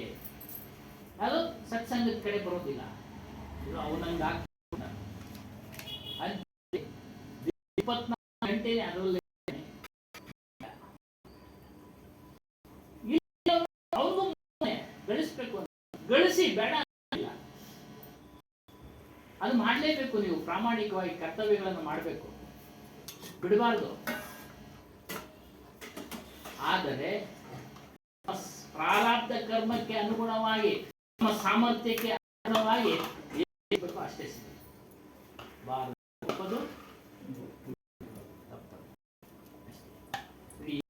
ನಾವು ಥಿಂಕ್ ಮಾಡ್ಕೊಂಡು ವಾರದಲ್ಲಿ ಒಮ್ಮೆ ಆದ್ರು ದಿನದಲ್ಲಿ ಒಮ್ಮೆ ಆದ್ರು ಸತ್ಸಂಗಕ್ಕೆ ಬನ್ನಿ ಹೇಳ್ತಾ. ಯಾಕಂದ್ರೆ ಆಬ್ಸೆಂಟ್ಗಳು ಈ ನಡುವೆ ಜಾಸ್ತಿ ಆಗ್ತಾ ಇದೆ. ನಿಮ್ಮೊಬ್ಬರಿಗೆ ನಮ್ಮನ್ನು ಸೇರಿ ಆಬ್ಸೆಂಟ್ ಆಗ್ಬಿಡ್ತೀವಿ. ದಯವಿಟ್ಟು ತಪ್ಪಿಲ್ಲ, ಎಲ್ರಿಗೂ ಹೇಳೋದು ಸಾಮೂಹಿಕವಾಗಿದೆ ಇರೋದು. ಸಣ್ಣ ಪುಟ್ಟ ಮನೆಗಳಲ್ಲಿ 16 ಜನ ಇರೋ ಕಡೆ ಸಣ್ಣ ಪುಟ್ಟ ಮಾಡ್ತಾರೆ. ನಮ್ಮ ಆಶ್ರಮ ಸುಮ್ಮನೆ ಕೇಳಿ ಅವ್ರು ಗೊತ್ತಾರೆ, ಎಲ್ಲ ಮೀಟಿಂಗ್ ದಬಾಯಿಸ್ತಾ ಇರ್ತಾರೆ ನಮ್ಮನ್ನ. ಸ್ವಲ್ಪ ತಪ್ಪು ಹೇಳ್ತಾರೆ, ಇಂಥ ತಪ್ಪಾಯ್ತು ಇಂಥ ತಪ್ಪು. ಹಿಂದ್ಗಡೆ ಸಾಕಷ್ಟು ಇಲ್ಲಿ ಹೇಳ್ಕೊಳ್ಳಿ. ನಮ್ಮ ಕಿವಿಗೆ ಬಿದ್ದಾಗ ನಾವು ಸ್ವಲ್ಪ ಹಿಂದೆ ಕರೀರಬೇಕು. ಎದುರುಗಡೆ ಮನೆ ಮಾಡ್ಕೊಡು ಅಂತಾನೆ ಕಬೀರ್ ಸಾಹೇಬ್. ಮಾಡ್ಕೊಳ್ಳಿ, ಅವ್ರಿಗೆ ನಿಂದಿಕರು ನಿಮ್ ತಪ್ಪನ್ನೆಲ್ಲ ಹುಡುಕಿ ನಿಮ್ಮನ್ನು ಸರ್ ಮಾಡ್ತಾರೆ. ದೂರದಲ್ಲಿ ಬೋರಿನೆಲ್ಲ ಸ್ವಚ್ಛ ಮಾಡೋದು ಯಾವ್ದು? ನಿಮ್ಮನ್ನ ಅವರು ಸ್ವಚ್ಛ ಇರ್ಲಿ ಹೇಳ್ತಾನೆ. ಈ ರೀತಿಯಾಗಿ ಪ್ರಪಂಚದಲ್ಲಿ ಸಂಪತ್ತು ಅನ್ನೋದು ಒಂದು ಮಾಯೆ. ಸಂಪತ್ತು ಮಾಯೆ. ಯಾಕೆ ನಮ್ಮೊಂದಿಗೆ ಬರೋಲ್ಲ? ಏನೇ ವಿದ್ಯೆ ಗಳಿಸಿದ್ರು ನಮ್ಮೊಂದಿಗೆ ಹೊರಟೋಗುತ್ತೆ. ಎಷ್ಟು ಜನ ಹೊರಟೋಗ್ಬಿಟ್ರು, ಎಷ್ಟೊಂದು ವಿಜ್ಞಾನಿಗಳೆಲ್ಲ ಇನ್ನೊಬ್ಬರಿಗೆ ತಿಳಿಸ್ಕೊಟ್ರು ಇಲ್ಲ ಅಂತ ಹೇಳಿಲ್ಲ. ಆದ್ರೆ ಅವ್ರು ಮಾಡಿದಂತ ಕಾರ್ಯಗಳು ಇವ್ರು ಮಾಡಕ್ಕಾಗದೆ ಇವ್ರು ಇನ್ನೂ ಅದಕ್ಕಿಂತ ಹೆಚ್ಚು ಕಾರ್ಯಗಳನ್ನು ಮಾಡುವಂತ ಕೆಲವರು ಮಾಡುವಂತರಾದ್ರು. ಒಟ್ಟಾರೆ ಆ ವ್ಯಕ್ತಿ ಕಲಿತ ವಿದ್ಯೆ ಆತನೊಂದಿಗೆ ಹೊರಟೋಯ್ತು. ಸಂಪತ್ತು ಹಿಂದೆ ಹೋಗಲ್ಲ, ಇಲ್ಲೇ ಬಿಟ್ಟು ಹೋಗ್ಬಿಡ್ತಾರೆ. ಆತನ ವಿದ್ಯೆ ಧಾರೆ ಇರ್ದ ಇನ್ನೊಬ್ರು ಉಪಯೋಗಿಸ್ಕೊಳ್ತಾರೆ. ಆದರೆ ಸಂಪತ್ತು ಯಾವುದು ನಮ್ಮ ಹಿಂದೆ ಬರೋದಿಲ್ಲ, ಯಾವುದು ಹಿಂದೆ ಬರೋದಿಲ್ಲ. ಜೀವನ ನಿರ್ವಾಹ ಹೋತಾ है ನೋಡಿ. ಜೀವನ ನಿರ್ವಹಣೆ ಬೇಕು ನಮಗೆ. ನಿರ್ವಹಣೆಗೆ ಸಂಪತ್ತು ಬೇಕು, ಹಣ ಬೇಕು. ಅದನ್ನು ಗಳಿಸಿ ನಿಮ್ಮ ಸಾಮರ್ಥ್ಯಕ್ಕೆ ಅನುಗುಣವಾಗಿ. ಆದರೆ ಅದನ್ನ ಗಳಿಸೋ ನಿಮ್ಮ ಮನಸ್ಸಿನಲ್ಲಿ ಲೋಭ ಉಂಟಾಗಬಾರ್ದು, ಮೋಹ ಉಂಟಾಗಬಾರ್ದು, ಕ್ರೋಧ ಉಂಟಾಗಬಾರ್ದು, ವೈರತ್ವ ಉಂಟಾಗಬಾರ್ದು, ವ್ಯಸನ ಸಿಗ್ಲಿಲ್ಲ ಅಂತ ಚಿಂತೆ ಉಂಟಾಗಬಾರ್ದು, ಸಿಕ್ಕಿದ ಮೇಲೆ ಅಹಂಕಾರ ಉಂಟಾಗಬಾರ್ದು.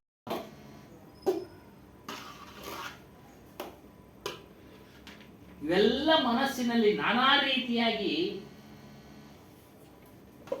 ಮಲಿನಗಳು ಮನಸ್ಸಿನಲ್ಲಿ ಉತ್ಪತ್ತಿ ಆಗ್ತಾ ಇರ್ತವೆ. ತಿಳ್ಕೊಳ್ಳಿ, ಇದು ಮಾಯೆ, ಇದು ಮಾಯೆ.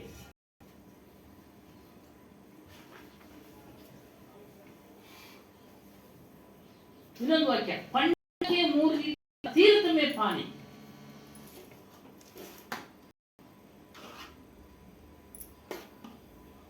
ನಿರ್ಜೀವ ವಸ್ತುಕ್ಕೆ ಒಂದು ಆಕಾರ ಕೊಟ್ಬಿಟ್ಟು ಪ್ರಾಣ ಪ್ರತಿಷ್ಠೆ ಮಾಡಿಬಿಡ್ತಾರೆ. ಬೆಳಗ್ಗೆ ಎದ್ದೊಳ್ತಾನೆ ಸುಪ್ರಭಾತ ಆಗ್ತಾರೆ. ಎದ್ದಾಳಪ್ಪ, ಟೈಮ್ ಆಯ್ತು. ಕೌಸಲ್ಯ ಸುಪ್ರಜಾ ರಾಮ ಪೂಜಾ ಉತ್ತಿಷ್ಟೋ ಉತ್ತಿಷ್ಟ, ಎದ್ದಾಳಪ್ಪ ಟೈಮ್ ಆಯ್ತು ಅಂತ ಅದನ್ನೇ ಹೇಳ್ತಾ ಇರೋದು. ಅವ್ರನ್ನ ಅವ್ನಿಗೆ ನೀರು ಕುಡಿಸ್ತಾರೆ. ನೋಡ್ತಾ ಇರ್ಬೋದು ವಾಟ್ಸಪ್ನಲ್ಲಿ ಆ ವಿಗ್ರಹಗಳ ಹತ್ರ ಇಟ್ಕೊಂಡು ಏನೋ ವಿಜ್ಞಾನದಿಂದ ಏನೋ ಮಾಡಿರ್ತಾರೆ. ಅದೇ ಮೊದಲೇ ಹೇಳಿದಂಗೆ ಚಮಕ್ ಮಾಡಿರ್ತಾರೆ.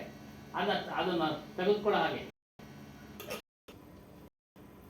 MP ವಿರೂಪಾಕ್ಷದಲ್ಲಿ ಗೋಪುರ ಉಲ್ಟಾ ಕಾಣುತ್ತೆ ಅಂತ ಹೇಳ್ತಾರೆ. ಏನ ಚಮಕ್ ಮಾಡಿರ್ತಾರೆ, ಮೊದಲೇ ಆ ಶಬ್ದ ಬಂದು ಚಮಕ್, ಹುಷಾರಾಗಿರು ಅಂತ. ಇದು ಚಮಕ್ ಇರುತ್ತೆ, ವಿಜ್ಞಾನ. ಕುಡಿತಾ ಇದೆ, ದೇವ್ರು ಕುಡಿತಾವೆ, ಏನೋ ಒಂದು ರೀತಿ ಇರುತ್ತೆ. ಅದನ್ನ ಕಂಡು ಹಿಡಿಯಕ್ಕೆ ಬಿಟ್ರೆ ಕಂಡು ಹಿಡಿದು ಬಿಡ್ತಾರೆ, ಮುಟ್ಟಕ್ಕೆ ಬಿಡಲ್ವಲ್ಲ. ಇಲ್ಲಿ ಅದೇ ಹೇಳ್ತಾ ಇದ್ದಾರೆ, ನಿರ್ಜೀವ ಮುದ್ದೆ ಪ್ರತಿಷ್ಠಾಪನೆ ಮಾಡ್ತಾರೆ, ಅದನ್ನು ಏಳಿಸ್ತಾರೆ, ಅದಕ್ಕೆ ಊಟ ಮಾಡಿಸ್ತಾರೆ, ಮಲಗಿಸ್ತಾರೆ. ರಾತ್ರಿ ಆದ್ರೆ ಜೋಳ ಇದೆಲ್ಲ ಮಾಡ್ತಾರಲ್ಲಪ್ಪ ನೋಡಿ, ಇದೆಲ್ಲ ಮಾಡಿ. ಮತ್ತು ಮುಂದೆ ಆ ನಿರ್ಜೀವ ವಸ್ತುಗಳ ಮುಂದೆ ಮಂಡಿ ಊರಿ ಮದುವೆ ಆಗದೆ ಇಲ್ಲವ್ರನ್ನು ಮದುವೆ ಮಾಡ್ಸಪ್ಪ ಅಂತಾನೆ, ಮಕ್ಕಳಾಗದೆ ಇಲ್ದವ್ರನ್ನು ಮಕ್ಕಳು ಕೊಡಪ್ಪ ಅಂತಾನೆ, ಸಂಪತ್ತು ಇಲ್ಲದೆ ಇರೋನು ಸಂಪತ್ತು ಕೊಡು ಅಂತ ಪ್ರಾರ್ಥನೆ ಮಾಡ್ತಾರೆ. ನೋಡ್ತಾ ಇದ್ದೀವಿ, ಎಷ್ಟೋ ಜನಕ್ಕೆ ಮದುವೆ ಬಿಡಿ ಆಗಿಲ್ಲ, ಎಷ್ಟೋ ಜನಕ್ಕೆ ಮದುವೆ ಆದ ಮಕ್ಕಳಾಗಲಿ ಅಲ್ಲ.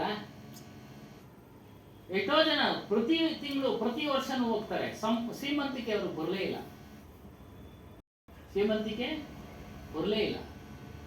ಅಯ್ಯಪ್ಪ ಸ್ವಾಮಿಗೆ ಹೋದ್ಮೇಲೆ ಒಳ್ಳೇದಾಗೋಯ್ತು ಅಂತ ಅವ್ರು ಹೇಳ್ತಾನೆ, ಇವರು ಹೋಗಕ್ಕೆ ಶುರು ಮಾಡ್ಬಿಟ್ರು.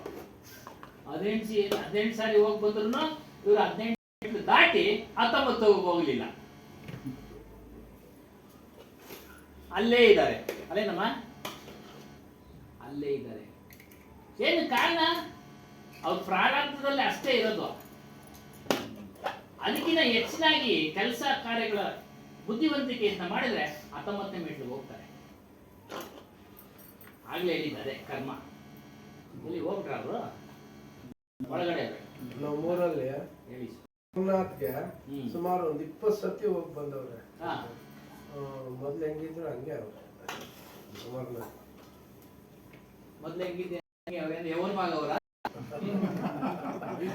20 ವರ್ಷ ವಯಸ್ಸು ಆಗೈತೆ, ಆನಂದ ಸಿಕ್ಕಿದೆ. ಎಷ್ಟು ವಯಸ್ಸು? ಅವ್ರು ಓದಕ್ಕೆ ಶುರು ಮಾಡಿದಾಗ ಎಷ್ಟು ವಯಸ್ಸು? ಗಣೇಶ್ ಅಂತ ಹೇಳಿ 40-45 ಹೋಗಿರ್ಬೋದು, ಇವಾಗ 60 ಆಗಿದೆ. ಅವ್ರ ಜೀವನದಲ್ಲಿ ಏನಾದ್ರು ಬದಲಾವಣೆ ಆಗಿದ್ಯಾ? ಸಂಪತ್ತು ಬಂದಿದ್ಯಾ? ಅದೊಂದು ಹುಚ್ಚು, ಅದೇ ಭ್ರಮೆ. ಭ್ರಮೆಯಲ್ಲಿ ಬಿದ್ದಿದ್ದಾರೆ, ಮಾಯೆಯಲ್ಲಿ ಬಿದ್ದಿದ್ದಾರೆ. ಅವನಿಂದ ನಾವೆಲ್ಲ ಸುಮಾರು ಎಲ್ಲರೂ ಹೋಗಿದ್ವಿ ಅವನಿಂದಾನೆ. ಇಲ್ಲಿ ಒಳ್ಳೇದೇ, ಹೋಗಿ ಬನ್ನಿ, ನೋಡಬಾರ್ದು ಅಂತ ಏನಿಲ್ಲ, ನೋಡಿ ಮಾಡಿ ಅನುಕೂಲತೆ ಇರೋ. ನಾವು ಯಾಕೆ ನಮ್ಮ ಆರೋಗ್ಯ ಹಾಗಾಗಿ ಹೋಗಿ ಬನ್ನಿ, ಒಳ್ಳೇದು. ಎಲ್ಲಾ ಸ್ಥಳಗಳನ್ನ ನೋಡಿ, ಆದ್ರೆ ಅಲ್ಲಿ ಕುಳಿತುಕೊಂಡು ಏನು ಬೇಡಿ, ಏನು ಕೊಡೋದಿಲ್ಲ. ಕೆಲಸ ಮಾಡಬೇಕು, ಚೆನ್ನಾಗಿ ಗೊತ್ತದು ನಮ್ಗಿನ್ನ ಇವೆಲ್ಲ ವಸ್ತು ಅಲ್ವಾ? ನಮ್ಗಿನ್ನ ನಿಮಗೆ ಚೆನ್ನಾಗಿ ಗೊತ್ತು. ನಾವು ಬಿಡಿ ಎಲ್ಲ ಒಂದು ಗೌರ್ಮೆಂಟ್ ಕೆಲಸ ಎಲ್ಲ ಕಾಲ ಕಳೆದ್ಬಿಟ್ವಿ, ಕಷ್ಟ ಪಡಲಿಲ್ಲ. ಪಟ್ವಿ ಒಂದು ಅರ್ಧ ಭಾಗ ಅಷ್ಟೇ, ಅದೊಂಥರ ಕಷ್ಟ. ಇಲ್ಲಿ ನಮ್ಮ ಕೆಲಸದಲ್ಲೂ ಅಷ್ಟೇ, ನಾವೇನೋ ಬಿಟ್ಟು ಬಂದಿದ್ರೆ ಇವತ್ತು ನಮ್ಗೇನು ಪೆನ್ಷನ್ ಕೊಡ್ತಾ ಇಲ್ಲ, ಪೆನ್ಷನ್ ಕೊಡ್ತಾ ಇಲ್ಲ. ಬೈಯೋರ ಹತ್ರ ಬೈಸ್ಕೊಂಡ್ವಿ ಇಲ್ಲ ಅಂತೇಳಿ. ಯಾರ್ಯಾರು ಬೈದ್ರು? ಇವಾಗ ಅವ್ರೇನು ಕೊಡ್ತಾ ಇದಾರ ನಮ್ಗೆ? ಬೈದ್ರು ಕಣಿಗೆ ಕಾಣ್ದಂಗೆ ಹೊರಟೋದ. ನಿಶ್ಚಿಂತೆಯಾಗಿದೋ ಇದೀವ ಪೆನ್ಷನ್ ತಗೊಂಡು ಅಷ್ಟೇ. ಈ ರೀತಿಯಾಗಿ ನಾವು ಅವ್ನು ಬೈದ ಅಂದ ಆ ಮಾಯೆನಲ್ಲಿ ಬಿದ್ದು ನಾವು ಬಿಟ್ಟಿದ್ರೆ ಇಲ್ಲಿ ಹೇಳ್ತಾರೆ, ಭೋಗ ಮೋಕ್ಷ ಕೇಳ್ತಾ ಇದ್ದಾರೆ. ಒಂದು ಉದಾಹರಣೆ ಕೊಡ್ತಾರೆ. ಆ ಮೂರ್ತಿಗಳ ಮೇಲೆ ಈ ನೊಣ ಎಲ್ಲ ಕುತ್ಕೊಳ್ತಿದೆ, ಅವೇನೋ ಓಡಿಸ್ತಾವ ಮೂರ್ತಿ, ನನ್ನ ಮೇಲೆ ನೊಣ ಕುತ್ಕೊಂಡ್ಬಿಟ್ಟೆ ಅಂತ. ಅವರು ಸೌಲಭ್ಯ ಅವರೇ ನೋಡ್ಕೊಳಕ್ಕಾಗಲ್ಲ. ಈ ರೀತಿಯಾಗಿ ಎಲ್ಲ ಮಾಯೇನಪ್ಪ. ನೀನ್ ಕೆಲಸ ಮಾಡಿದ್ರೆ ನಿನ್ ಜೀವನ, ಇಲ್ಲ ಅಂದ್ರೆ ಇಲ್ಲ. ಪುರೋಹಿತ ಕೆಲಸ ಮಾಡಿದ್ರೆ ಜೀವನ. ಅದೊಂದು ಭಾಗ ಬಿಡಿ, ಅವ್ರು ಮಾಡ್ಕೊಳ್ಳಿ ಪಾಪ. ನಮ್ಗೆ ನಾವು ಸತ್ಯದ ಕಡೆ ಬಂದಿದ್ದೀವಿ, ಸತ್ಯವನ್ನ ಪಾಲನೆ ಮಾಡೋಣ. ಹೋಗಿ ನೋಡ್ಬೇಕು ಅನ್ಸೋದ್ರೆ ನೋಡೋಣ. ಜನಗಳು ಇರ್ತಾರೆ, ಸ್ನೇಹಿತರು ಇರ್ತಾರೆ, ಬನ್ನಿ ಅಂತಾರೆ, ಹೋಗೋಣ, ಅದರಲ್ಲೇ ತಪ್ಪೇನಿಲ್ಲ, ನೋಡೋಣ. ನಾವು ನೋಡ್ಕೊಂಬಂದ್ವಿ, ಇವ್ರು ನಂಜುಂಡಪ್ಪ ಅವರು ನಮಗೆಲ್ಲ ತೋರಿಸಿದ್ರು. ಶಾರದಾಮು ಅದು ಇದು ಎಲ್ಲ ನೋಡಿದ್ವಿ. ಈಗ ಆಗೋದಿಲ್ಲ. ಆ ರೀತಿಯಾಗಿ ಅನುಕೂಲ ಇರೋರು, ಸಾಮರ್ಥ್ಯ ಇರೋರು ಹೋಗಿ ಬನ್ನಿ. ಏನಪ್ಪ ಇವ್ರು ಹೋಗ್ಬೇಡ ಅಂತ ಹೇಳ್ತಾರೆ, ನೀವು ಹೋಗ್ಬೇಡ, ಹೋಗಿ ಬನ್ನಿ. ಅಲ್ಲೇನು ಕೇಳ್ಕೊಂಬೇಡಿ. ಭೋಗದ ವಸ್ತುಗಳನ್ನೇ ಕೊಡಕ್ಕಾಗದೆ ಇರೋ ನಿರ್ಜೀವ ವಸ್ತುಗಳು ನಮ್ಮ ಮೋಕ್ಷ ಕೊಡ್ತಾವ. ನಮ್ಮನ್ನೇ ನಾವು ಪ್ರಶ್ನೆ ಮಾಡ್ತೇವೆ. ಶಾಂತಿ ಕೊಡ್ತಾವ? ಶಾಶ್ವತವಾದ ಶಾಂತಿ ಇಲ್ಲ. ಅಲ್ಲಿ ಹೋದಾಗ ಸ್ವಲ್ಪ ಶಾಂತಿ ಸಿಗುತ್ತೆ, ಪ್ರಸನ್ನತೆ ಆಗುತ್ತೆ, ಅದು ಹಾಗೆ ಉಳಿದು ಬಿಡುತ್ತಾ? ಇಲ್ಲ. ಈ ನಡುವೆ ಜನ ಜಾಸ್ತಿ, ಎಲ್ಲ ಕಡೆ ಜನ ಹೆಂಗಾಗ್ಬಿಟ್ಟವ್ರೆ ಅಂದ್ರೆ ಆ ಕ್ಯೂನ ನಿಂತೆ ಸುಸ್ತಾಗ್ತಾರೆ. ಹೇಳಿಲ್ಲ, ನಮ್ಮ ಮನೆಯವರು ತಿರುಪತಿಗೆ ಹೋಗಿದ್ವಿ ನಾವು, ಇನ್ನೊಂದ್ಸಲಿ ಬರಬಾರ್ದಪ್ಪ ಅನ್ನೋಂಗಾಗುತ್ತೆ. ಅಷ್ಟು ರಶ್, ಅಲ್ಲಿ ನುಗ್ಲು ಯಾಕಪ್ಪ ಬೇಕು? ಪ್ರತಿಯೊಂದು ದೇವಸ್ಥಾನ ಎಲ್ಲ ಕಡೆ ನಮ್ಗೆ ಹೇಳ್ಬಿಟ್ರು, ಅಯ್ಯೋ ಈಗ ಬರೋದ್ ಬೇಡ ಹಂಗೆ. ಅಷ್ಟು ನುಗ್ಲು ಅಂತ ನುಗ್ಲಲ್ಲಿ ಪ್ರಾಣಗಳೇ ಹೋಗ್ಬಿಡ್ತವೆ. ಈ ರೀತಿ ಮನುಷ್ಯನು ಆ ಒಂದು ನಿರ್ಜೀವ ಮೂರ್ತಿಗಳು, ನಿರ್ಜೀವ ವಸ್ತುಗಳು ನಮ್ಮನ್ನ ರಕ್ಷಣೆ ಮಾಡ್ತವೆ ಅಂತ ತಿಳ್ಕೊಂಡಿದ್ದಾರೆ. ಮಾಡ್ತಾ ಇದೆಯಾ? ಮಾಡ್ತಾ ಇದೆಯಾ? ಇಲ್ಲ. ಬೇರೆ ಧರ್ಮದವ್ರು ಬಂದು ಹೊಡೆದು ಕೊಚ್ಚಾಕ್ತಾ ಇದ್ರು. ನಾರಾಯಣ ಅಂದ್ರೂ ಇಲ್ಲ, ಈಶ್ವರ ಅಂದ್ರೂ ಇಲ್ಲ. ಆಗಿದೆಯಲ್ಲ, ಇತಿಹಾಸ ಹೇಳ್ತಾ ಇದೆ. ಇತಿಹಾಸ ನಾನೆಲ್ಲ ಒಂದು ಓದಿದ್ದು ನೆನಪು, ಇತಿಹಾಸನ. ಆ ದೇವಸ್ಥಾನ ಧ್ವಂಸ ಮಾಡ್ತಾರೆ ಬೇರೆ ಧರ್ಮದವರು ಬಂದು ಅಂತ ಹೇಳ್ಬಿಟ್ಟು, ಅದು ಭಕ್ತರೆಲ್ಲ ಧ್ಯಾನ ಮಾಡ್ತಾ ಇದ್ರಂತೆ. ಧ್ಯಾನ ಮಾಡ್ತಾ ಇದ್ರಂತೆ ಕುಳಿತು. ಅದಕ್ಕೆ ಒಬ್ನು ಇತಿಹಾಸಕಾರ ಹೇಳಿದ್ದ, ಅವರು ಧ್ಯಾನ ಮಾಡಿದ ಬದಲು ಬಂದ್ರ ಸ್ವಲ್ಪ ಜನನೇ ಬಂದಿದೆ, ಹೋರಾಟ ಮಾಡಿದ್ರೆ ಆ ದೇವಸ್ಥಾನ ಉಳಿದಿರೋದು. ಅವನು ಬಂದ ಇವ್ರನ್ನೆಲ್ಲ ಹೊಡೆದಾಕ್ತ, ಅದು ಸಂಪತ್ತನ್ನ ಕೊಳ್ಳೆ ಹೊಡ್ಕೊಂಡು ಹೋದ. ರಕ್ಷಣೆ ಮಾಡ್ಬೋದಾಗಿತ್ತಲ್ಲ. ಅವ್ರನ್ನೇ ರಕ್ಷಣೆ ಮಾಡ್ಕೊಳಕ್ ಆಗ್ತಾ ಇಲ್ಲ, ಇನ್ನ ನಮ್ಮನ್ನ ರಕ್ಷಣೆ ಮಾಡೋದಕ್ಕೆ ಸಾಧ್ಯ. ನಮ್ಮನ್ನ ರಕ್ಷಣೆ, ಅದಕ್ಕೆ ಈ ರಕ್ಷಣೆ ಮಾಡ್ತಾ ಇದ್ದಾರೆ ನೋಡಿ. ಇದು ಮಾಯೇನೆ. ಮಾಡ್ತಾರೆ, ನಮ್ಮನ್ನು ರಕ್ಷಣೆ ಮಾಡ್ತಾರೆ. ಸುಮ್ಮನೆ ಕಥೆಗಳು ಹೇಳಿದ್ದಾರೆ, ರಕ್ಷಣೆ ಮಾಡ್ತಾರೆ, ರಕ್ಷಣೆ ಮಾಡ್ತಾರೆ. ಯಾರು ರಕ್ಷಣೆ ಮಾಡಿಲ್ಲ. ನಮ್ಮ ರಕ್ಷಣೆ ನಾವೇ ಮಾಡ್ತೇವೆ. ಧರ್ಮೋ ರಕ್ಷತಿ ರಕ್ಷತಃ, ಸಂಸ್ಕೃತ ಹೇಳಿದ್ರು ವಾಕ್ಯ. ಯಾರು ಧರ್ಮವನ್ನ ರಕ್ಷಣೆ ಮಾಡ್ತಾರೋ ಧರ್ಮ ಅವರನ್ನ ರಕ್ಷಣೆ ಮಾಡ್ತಾರೆ. ಎಲ್ಲ ಮಾಡ್ತಾ ಇರೋದು ಉದಾಹರಣೆಗಳು ಕೊಡ್ವಿ. ಮಾಡ್ತೀಯಾ? ಇಲ್ಲ. ಮತ್ತೆ ರಕ್ಷಣೆ ಮಾಡುವಂತ ಧರ್ಮ ಯಾವುದು ಅಂದ್ರೆ ನಿಮ್ಮನ್ನ ನೀವು ತಿಳಿಯೋದು. ನೋಡಿ, ಇದು ನಿಜವಾಗ್ಲೂ ರಕ್ಷಣೆ. ನಿಮ್ಮ ಹುಟ್ಟುವುದನ್ನ ತಪ್ಪಿಸುತ್ತೆ. ಹುಟ್ಟುವುದು ತಪ್ಪಿಸ್ಕೊಂಡ್ರೆ ರಕ್ಷಣೆ ಆದಂಗೆನೆ. ಜನನವನ್ನು ತಪ್ಪಿಸ್ಕೊಂಡ್ರೆ ಈ ಕಷ್ಟಗಳೆಲ್ಲನೂ ಬರೋದೇ ಇಲ್ಲ. ಈ ಕೆಲಸ ಇದು ಮಾಡುತ್ತೆ ಕಬೀರ್ ಸಾಹೇಬರು. ಎಲ್ಲ ಒಂದು ವೇದ ಉಪನಿಷತ್ತುಗಳ ಸಾರನ ವಿಚಾರ ಮಾಡಿ ಮಾಡಿ ಪ್ರತ್ಯೇಕವಾಗಿ ಬರುದು ಇದು ಸತ್ಯ. ಇವ್ರ ವಿಚಾರ ಇವ್ರಿಗಿನ್ನ ಮೊದಲೇ ಬರ್ದಿದ್ರು ಮಹರ್ಷಿಗಳು, ಕಣಾದಿ ಮಹರ್ಷಿಗಳು, ಅವರೆಲ್ಲ ಇದೇ ಸತ್ಯ ಅಂತ. ವ್ಯಾಪಾರಸ್ಥರು ಎಲ್ಲ ಏನ್ ಮಾಡಿದ್ರು, ಅದನ್ನೆಲ್ಲ ಮುಚ್ಚಿ ಹಾಕಿದ್ರು. ಇದನ್ನ ಪ್ರಸಿದ್ಧಿ ಮಾಡಿಬಿಟ್ರು. ಪೂಜೆ ಪುನಸ್ಕಾರ ಅದು ಇದು ಇದೆಲ್ಲ ಮಾಯೆಯಲ್ಲಿ ಇದ್ದಾರೆ. ಕಲ್ಯಾಣ ಕಾಮನ ಕರ್ತಾಯಿ. ಕಾಮನ ಅಂದ್ರೆ ಬಯಸೋದು. ನನಗೆ ಒಳ್ಳೇದ್ ಮಾಡಪ್ಪ, ನನ್ಗೆ ಒಳ್ಳೇದ್ ಮಾಡಪ್ಪ. ಪ್ರಾರಂಭದಲ್ಲಿ ಬೇಕು ಒಬ್ಬ ವ್ಯಕ್ತಿ, ಇನ್ನು ಅವನಿಗೆ ಬಾಲ್ಯ ಇವೆಲ್ಲ ಅರ್ಥ ಆಗೋದಿಲ್ಲ. ಹಾಗೇನ್ ಮಾಡ್ತೀವಿ, ಒಂದು ಭಕ್ತಿ ಬರ್ಲಿ ಅವನಿಗೆ ತೋರಿಸ್, ಅನಂತರ ಅದೇ ಶಾಶ್ವತ ಮಾಡ್ಕೊಳ್ಬೇಕು. ದೊಡ್ಡವರೇ ಮಾಡ್ಕೊಳ್ಳಲ್ಲ, ಇನ್ನು ಸಣ್ಣವರೆಲ್ಲಿಂದ ಬದಲಾವಣೆ ಆಗ್ತಾರೆ? ಆಗೋದಿಲ್ಲ. ನಮ್ಮ ತಾಯಿಯವರು ಸತ್ಸಂಗಕ್ಕೆ ಸತ್ಸಂಗ ಕೇಳ್ತಾ ಇದ್ರು, ಈ ಸಮಾಜದ ದೃಷ್ಟಿಗೆ ಒಂದು ಪುನಸ್ಕಾರ ನನ್ನ ಕೈಯಿಂದ ಮಾಡಿಸೋ. ನಾವಿನ್ನ ಇದಕ್ಕೆ ಎಂಟ್ರಿ ಇರಲಿಲ್ಲ, ಮನೆಯಲ್ಲಿ ಸಮಾಜಕ್ಕೆ ಬೇಕು ಅಷ್ಟೇ. ಅವ್ರು ನೋಡ್ತಾರೆ.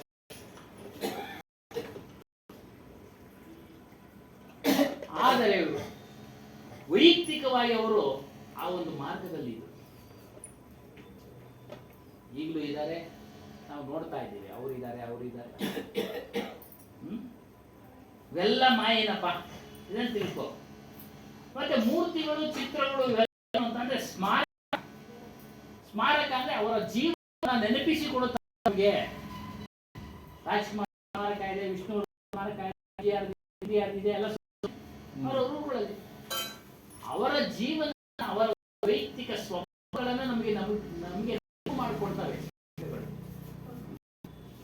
ಅವುಗಳ ಮುಂದೆ ಹೋಗಿ ಈಗ ಕೇಳಿದ್ರೆ ಏನಾದ್ರು ಸಿಗ್ತವ ನಮ್ಗೆ? ಇಲ್ಲ. ಅವರ ಒಳ್ಳೆ ಗುಣಗಳನ್ನ ನೆನಪಿಸಿಕೊಳ್ತವೆ. ಆ ಒಳ್ಳೆ ಗುಣಗಳನ್ನು ನೀನು ಧಾರಣೆ ಮಾಡ್ಕೋ. ರಾಮನ ಮೂರ್ತಿ, ರಾಮನ ಈ ರೀತಿ ಇದ್ದಂತ ಚರಿತ್ರೆ ಪುರಾಣ ಹೇಳುತ್ತೆ, ನೀನು ಧಾರಣೆ ಮಾಡ್ಕೋ. ಪಿತೃವಾಕ್ಯ ಪರಿಪಾಲನೆ, ಸತ್ಯವಂತ, ಏಕಪತ್ನಿ ವೃತಸ್ಥ, ನೀನು ರಾಮ, ನೀನು ರಾಮನಾಟ್ಯ. ಮತ್ತು ಈ ತೀರ್ಥ ವಿಚಾರಗಳು ಹೇಳ್ತಾರೆ, ಅದರಲ್ಲೂ ಭ್ರಮೆ ಮುಳುಗಿಸ್ಬಿಡಿ. ಗಂಗಾ, ಯಮುನಾ, ಸರಸ್ವತಿ, ನದಿ ಇವುಗಳಲ್ಲಿ ನಾವು ಸ್ನಾನ ಮಾಡಿದ್ರೆ ನಮ್ಮ ಪಾಪಗಳೆಲ್ಲ ಹೋಗ್ಬಿಡ್ತವೆ. ಯಾವುದು ಹೋಗೋದಿಲ್ಲ. ಮತ್ತೆ ಲಕ್ಷಾಂತರ ಸ್ನಾನ ಮಾಡ್ತಾರೆ, ತಿಳುವಳಿಕೆ ಇಲ್ಲ ಅವ್ರಿಗೆ ಅಷ್ಟೇ. ಈ ತರದ ತಿಳುವಳಿಕೆ ಕೊಡೋರಿಲ್ಲ, ಎಲ್ಲ ಅದೇ ಆ ಒಂದು ತಿಳುವಳಿಕೆನೇ ಕೊಡ್ತಾ ಇದ್ದಾರೆ.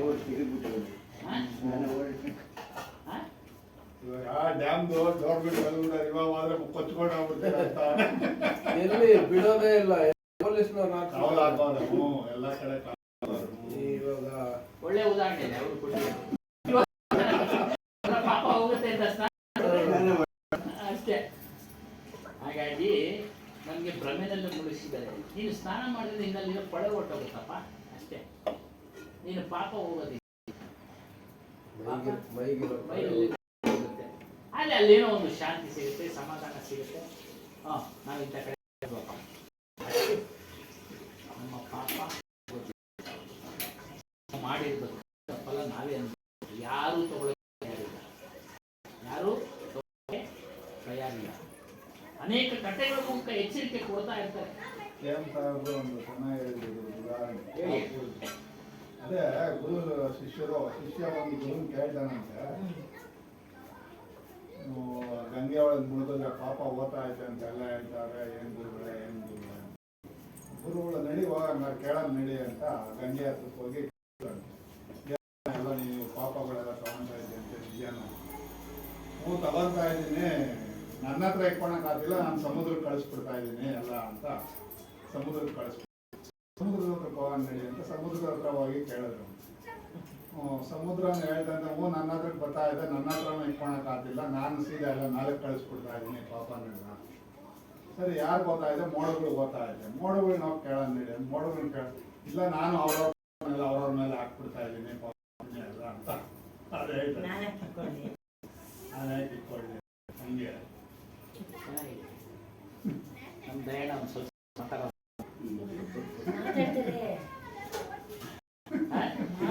ಇಲ್ಲ ಆಗ್ತೀನಿ. ಮುಂದಿನ ವಾರದಿಂದ ಇದೆ ಮಾತಾಡಲ್ಲ ಅವರು. ಮಾತಾಡ್ಬೇಕಣ್ಣ. ನೆನ್ನೆ ಅದೇ ಇದು ಕೆಂಪ್ ಸಾಹೇಬ್ರು ಬಲೆ ಚೆನ್ನಾಗಿ ಹೇಳಿದ್ರು. ಅದು ಕೇಳಿದಾಗ ಶಾಕ್ ಅನ್ನಿಸ್ತದ ಇದ್ರು. ಸಾಕು ಖಂಡಿತ.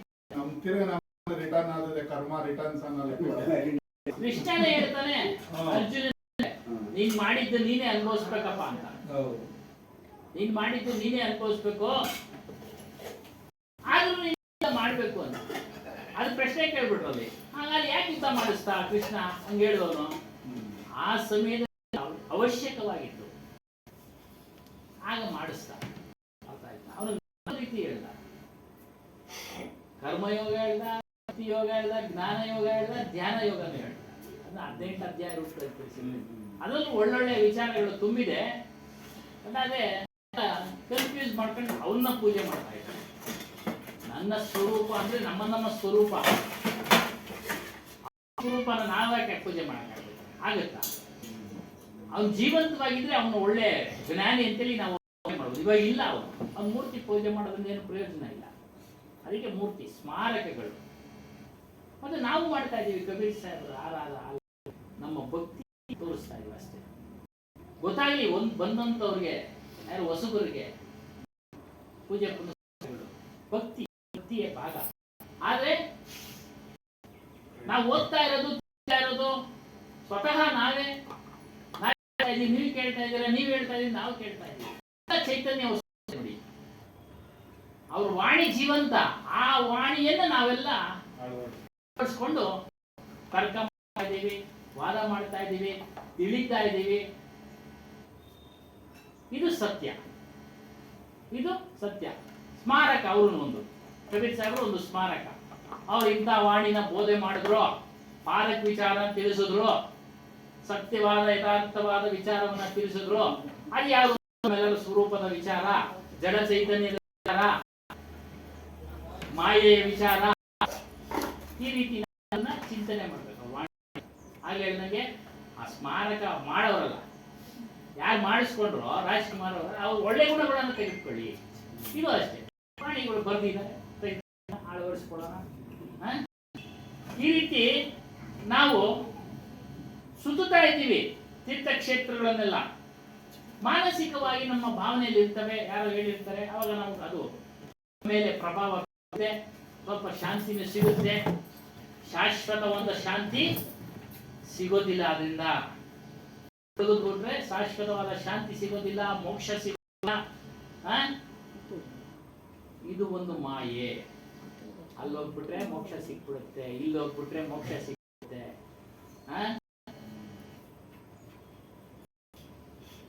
ತಲೆ ಬಳಸ್ಕೊಂಡ್ರೆ ದೇವ್ರು ತಾನೆ, ಎಲ್ಲ ಮಾಯೆ. ಸಾಹೇಬರು ಪಾರದೃಷ್ಟಿ ಬಹಳ ಆಳವಾಗಿ ಯೋಚನೆ ಮಾಡಿ ಎಲ್ಲವನ್ನ ವಿಚಾರ ಮಾಡಿ ನಮಗೆ ತಿಳಿಸಿದ್ದಾರೆ. ಎಲ್ಲ ಒಂದು ಕಣ್ಣಿಗೆ ವಿವರಗಳನ್ನೆಲ್ಲ ತಿಳಿಸಿದ್ರು. ಮಾಯಾ ವಸ್ತುಗಳ ವಿವರಗಳನ್ನ ತಿಳಿಸ್ಬಿಟ್ರು. ಪ್ರಪಂಚ ಮಾಯಾ ವಸ್ತುಗಳ ವಿವರಗಳು. ಅಂತ ಜ್ಞಾನಿ ಪ್ರಪಂಚದಲ್ಲಿ ಇದುವರೆಗೂ ಇಲ್ಲ. ಇದುವರೆಗೂ ಅದ್ವಿತೀಯ ಜ್ಞಾನಿ, ಅದ್ವಿತೀಯ. ಇತ್ತೀಚಿನ ವರ್ಷಗಳಲ್ಲಿ ಯಾರು ಇಲ್ಲವೇ ಇಲ್ಲ. ಸಾಕ್ರೆಟಿಸ್ ಅವಧೂತ ಅಂತ ಹೇಳ್ತಾರೆ, ಅವನು ಬಹಳ ತತ್ವಜ್ಞಾನಿ ಅಂತ ಹೇಳ್ತಾರೆ, ತಿಳಿದಿದ್ದೀವಿ. ಇಷ್ಟೊಂದು ವಿವರವಾಗಿ ತಿಳಿಸಿಲ್ಲ. ಅವರು ಗ್ರೀಸ್ ದೇಶದವರು, ನಮ್ಗೆ ಗೊತ್ತಿಲ್ಲ, ಅದು ಅವ್ರಿಗೆ ಶ್ರೇಷ್ಠ. ಒಟ್ಟಾರೆ ನಾನು ತಿಳಿದ ಪ್ರಕಾರ ಗ್ರಂಥಗಳನ್ನ ಓದ್ತಾ ಇದ್ದೀನಿ. ಎಲ್ಲ ಮಾಯೆ ಅಂತಾರೆ, ಕೊನೆಗಲ್ಲದ್ದು ಕೊಕ್ಕೆ ಹಾಕ್ಬಿಡ್ತಾರೆ. ಈಶ್ವರನ ಪೂಜೆ ಮಾಡಿ, ಈಶ್ವರನ ಮಾಯೆ ಇದು, ವಿಷ್ಣುವಿನ ಮಾಯೆ, ಬ್ರಹ್ಮನ ಮಾಯೆ, ಎಲ್ಲ ಚುಟ್ಕನೆ ಓದೋದು. ಗೊತ್ತಾಗ್ಬಿಡುತ್ತೆ. ಅಷ್ಟು ಓದ್ತಾ ಇದ್ದಂಗೆ ಗೊತ್ತಾಗ್ಬಿಡುತ್ತೆ. ಹೇಗೆ ಗೊತ್ತಾಗುತ್ತೆ ಅಂತಂದ್ರೆ, ಇದನ್ನ ನಾವು ಅಧ್ಯಯನ ಮಾಡ್ಕೊಳ್ತಾ ಇದೀವಲ್ಲ, ಇದರಿಂದ ಅವೆಲ್ಲ ವಿಚಾರಗಳು ಗೊತ್ತಾಗುತ್ತೆ. ಇಲ್ಲಾಂದ್ರೆ ನಾವು ಆ ಮಾಯೆನಲ್ಲೇ ಬಿದ್ದೋಗ್ತಾ ಇದ್ವಿ. ತರ್ಕ ಮಾಡ್ಕೊಬೇಕು ನಮ್ಮ ಮನಸ್ಸಿನಲ್ಲಿ. ತರ್ಕ ಮಾಡ್ಕೊಂಡಾಗ ಅದೆಲ್ಲ ವಿಚಾರ. ಉದಾಹರಣೆಗೆ ಹೇಳ್ಬೇಕು, ವಿಚಾರ ಮಾಡ್ತಾ ಈ ಅಗ್ನಿಗೆ ವಿಚಾರ ಗೊತ್ತಲ್ಲ, ಅಗ್ನಿಗೆ ಯಾರಿಟ್ರು ಸುಡುತ್ತೆ ಅಂತ ಅದು ಬಂದ್ಬಿಡ್ತು. ಚಿಂತನೆ ಮಾಡ್ತಾ ಆಮೇಲೆ ಬಿಸಿನೀರು ಹಾಕಿದ್ರು ಅದು ಆರುತ್ತೆ ಅನ್ನೋದು ಬಂದ್ಬಿಡ್ತು. ಆ ವಿಚಾರಗಳೆಲ್ಲ ಬರೆದು ಬಿಟ್ರು. ಯಾಕಂದ್ರೆ ಅಧ್ಯಯನ ಮಾಡ್ತಾ ನಮ್ಗೆ ಉಳಿಯುತ್ತೆ. ಮನನ ಮಾಡ್ತಾ ಇರ್ಬೇಕು. ಇದೆಲ್ಲ ಬರೋದು ಯಾವ್ದು ಅಂದ್ರೆ ನಮ್ಮ ಗುರುಗಳ ಕೃಪೆ, ಆಶೀರ್ವಾದ, ಗುರುಗಳ ಒಂದು ಸ್ಮರಣೆ, ಅವರ ಚಿಂತನೆ, ಮನನ ಮಾಡ್ತಾ ನಮ್ಮ ಬುದ್ಧಿ ಅಭಿವೃದ್ಧಿ ಆಗುತ್ತೆ. ಚಿಂತನೆಗಳು ಅಭಿವೃದ್ಧಿ ಆಗ್ತವೆ. ಅದಕ್ಕೆ ಎಲ್ರೂ ನೀವು ಆಗ್ರಿ ಅಂತಾರೆ. ನೀವು ರೀತಿ ಆಗಿ ಅವರೊಬ್ಬರಿಗೆ ಹೇಳ್ಕೊಳ್ಳಿಲ್ಲ, ನೀವು ಜ್ಞಾನಿಗಳಾಗಿ ಹೇಳಿದ್ರಲ್ಲ ಕಳೆದ ಮಹಾನ್ ನೀವು ಆಗ್ರಿ, ಮಹಾನ್ ನೀವು ಆಗ್ರಿ ಹೇಳ್ತಾ ಇದ್ದಾರೆ. ಈ ಎಲ್ಲ ಮಾಯ ವಿಚಾರಗಳಿದೆಯಲ್ಲ, ಅಕತ್ ಕಹಾನಿ, ವರ್ಣಿಸಲಾಗದ ಇರುವಂತಹ ಕಥೆಗಳು, ವರ್ಣಿಸಕ್ಕೆ ಆಗೋದಿಲ್ಲ ಶಬ್ದಗಳನ್ನ. ಆ ರೀತಿ ಬಂದ್ಬಿಟ್ಟವ್ರೆ, ಆ ರೀತಿ ಬಂದ್ಬಿಟ್ಟವ್ರೆ. ಆ ರೀತಿ ಆಗೋಯ್ತು, ಈ ರೀತಿ ಆಗೋಯ್ತು.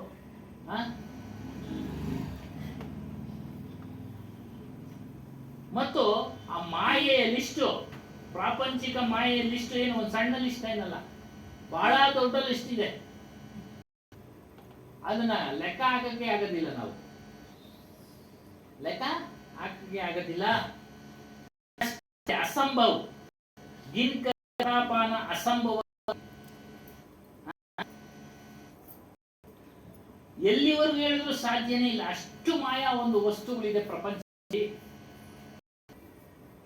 ಕೊನೆಯದೊಂದು ಹೇಳ್ತಾರೆ, ನಿಮ್ಮ ಸ್ವರೂಪ ಹೊರತುಪಡಿಸಿ ಬೇರೆ ಎಲ್ಲವೂ ಮಾಯೇನಪ್ಪ. ನಿಮ್ಮ ನಿಮ್ಮ ಸ್ವರೂಪ, ನಮ್ಮ ನಮ್ಮ ಸ್ವರೂಪ ಹೊರತುಪಡಿಸಿ ಎಲ್ಲವೂ ಮಾಯೆ. ಹಿಂದೆ ಇದ್ದೆ, ಈಗಲೂ ಇದೆ, ಮುಂದೆನೂ ಇರ್ತೀನಿ. ನಾವು ಬಿಡುಗಡೆ ಆಗದೆ ಇದೆ, ಮುಂದೆ ಇರ್ತೀವಿ. ಈ ಬಂಧನದಿಂದ ಬಿಡುಗಡೆ ಆಗ್ಬಿಟ್ರೆ ನಮ್ಮ ಸ್ವರೂಪದಲ್ಲಿ ನಾವು ನಿಲ್ತೀವಿ. ಆದ್ರಿಂದ ನೀವು ಅತಿಯಾಗಿ ಆಸಕ್ತಿ ಹೊಂದಬೇಡಿ. ವಿಚಾರದಲ್ಲೂ ಯಾವುದೋ ವಸ್ತುಗಳ ಮೇಲೆ ಆಸಕ್ತಿ ಇರುತ್ತೆ, ಊಟ ಮಾಡಬೇಕು ಆಸಕ್ತಿ ಇರುತ್ತೆ, ಒಂದೊಳಗೆ ಇಟ್ಟರು ಇನ್ನೊಂದೊಳಗೆ ತಿನ್ಬೇಕು ಅನ್ನೋದು ಆಸಕ್ತಿ ಇರುತ್ತೆ. 4-5 ತಿಂದ್ರೆ ಏನಾಗಿದೆ, ಕಾಯಿಲೆ ಬಂದ್ಬಿಡುತ್ತೆ. ಅಲ್ಲೇ ನಾ ತಿಂದ್ರು, ಇದು ಅನುಭವ ಆಗ್ತಾ ಇದೆ. ಹಾಗಾಗಿನೇ ರೀಸೆಂಟ್ ಆಗಿ ಆಗೈತೆ. ರೀಸೆಂಟ್ ಆಗಿ ಅಮ್ಮ, ಅದಕ್ಕೆ ಸ್ವಲ್ಪ ಸ್ವಲ್ಪ ಊಟ ಮಾಡೋಣ ಅಂತ ಕೇಳೋದು, ಸ್ವಲ್ಪ ಸ್ವಲ್ಪ ಇಡಿ ಅಂತ. ಆ ವಿಚಾರ ಹೇಳುದು ವೀಣಾ ಬಂದಂತೆ ಅದೊಂದು ಇಂಪಾರ್ಟೆಂಟ್ ವಿಚಾರ ಹೇಳಿ ಮುಗಿಸ್ತೀನಿ. ಇವತ್ತಿನ ದಿನ ಮಕ್ಕಳಿಗೆ ಊಟ ಮಾಡಿಸುವಾಗ ಮೊಬೈಲ್ ಕೊಡ್ತಾರೆ, ಅದು ಬಹಳ ಡೇಂಜರು. ಮೊದಲು ಕಥೆಗಳು ಹೇಳೋರು, ತಿಳುವಳಿಕೆ ಮೊಬೈಲ್ ಕೊಟ್ಟು ಅದಕ್ಕೂ ಗೊತ್ತಿಲ್ಲ ಎಷ್ಟು ತಿನ್ಬೇಕು ಅಂತ, ಇದಕ್ಕೂ ಗೊತ್ತಿಲ್ಲ, ಇವ್ರಿಗೂ ಗೊತ್ತಿಲ್ಲ. ಇವರು ನೋಡ್ತಾ ನೋಡ್ತಾ ತಿರುಗ್ತಾ ಇರ್ತಾರೆ, ಅದು ನೋಡ್ತಾ ನೋಡ್ತಾ ತಿಂತಾ ಇರುತ್ತೆ. ಬಹಳ ಡೇಂಜರು. ಯಾಕೆ ನಮ್ಮ ಧರ್ಮ ನಶಿಸಿ ಹೋಗ್ತಾ ಇದೆ ಅಂತ ಧರ್ಮಕ್ಕೆ ಬಂದು, ಹಿಂದೂ ಧರ್ಮದ ವಿಚಾರಕ್ಕೆ ಈ ರೀತಿ ಆಗ್ತಾ ಇರೋದ್ರಿಂದ ಅವ್ರಿಗೆ ಆಗ್ತಿದೆ, ಈ ಕಡೆ ಆರೋಗ್ಯ ಕೇಳ್ತಾ ಇದೆ. ದಯಮಾಡಿ ನಿಮ್ಮ ಮಕ್ಕಳಿಗೆ ಸಾಮಾನ್ಯ ಜ್ಞಾನ ಏನೋ ಓದು ಬರಹಗಳ ಜೊತೆಗೆ ರಾಮಾಯಣ, ಭಗವತ ಎಲ್ಲ, ಭಗವದ್ಗೀತೆ ಮತ್ತೆ ಮಹಾಭಾರತ ಇವನ್ನೆಲ್ಲ ತಿಳಿಸಿಕೊಡಿ. ಅದು ಒಳ್ಳೇದೇ ಇದೆ, ವಿಚಾರಗಳು ಒಳ್ಳೇದೇ ಇದೆ. ಈ ರೀತಿ ಇರಬೇಕು, ಈ ರೀತಿ ಇರಬೇಕು. ಆ ವಯಸ್ಸಿಗೆ ಅಷ್ಟು ಹೇಳ್ಕೊಟ್ರೆ ಸಾಕು. ತದನಂತರ ಇಲ್ಲಿಗೆ ಬರ್ತಾರೆ ಅವರೆಲ್ಲ ಅಂತೇಳಿ. ಹಾಗಾಗಿ ನಾವು ಆ ಮಾಯಾ ವಸ್ತುಗಳ ಮೇಲೆ ಇರತಕ್ಕಂಥ ಆಸಕ್ತಿ ಕಡಿಮೆ ಮಾಡ್ಕೊಳ್ತಾ ಹೋಗೋಣ. ಸಾಧ್ಯ ಬಿಟ್ಟೇ ಬಿಡಿ. ಸಾಧ್ಯ ಆದ್ರೆ, ಕಷ್ಟ ಇದೆ ಅಂತ ಮಾಡ್ಕೊಳ್ಳೋಣ.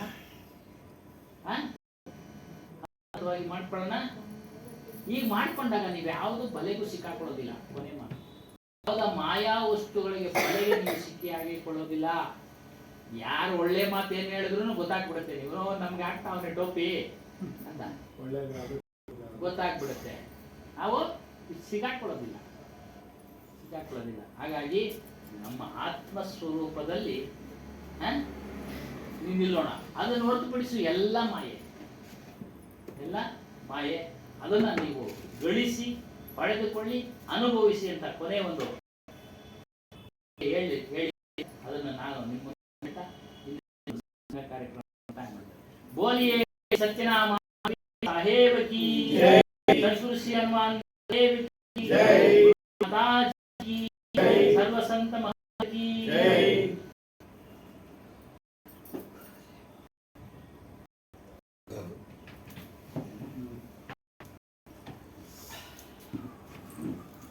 ಭಾನುವಾರ ಮೋಸ್ಟ್ಲಿ ಮಹಾರಾಷ್ಟ್ರದಿಂದ ಹೇಳಿದ್ದಾರೆ ನೋಡೋಣ ಡೇಟ್ ನೋಡ್ಬೇಕು. ಅವ್ರು ಬಂದು 4ನೇ ತಾರೀಕೇನೋ ಬರ್ತಾರಂತೆ, ನೋಡೋಣ. ಅಂದ್ರೆ ನೋಡೋಣ ಆದ್ರೆ ಸೋಮವಾರ ಬರಕ್ಕೆ ನೋಡೋಣ.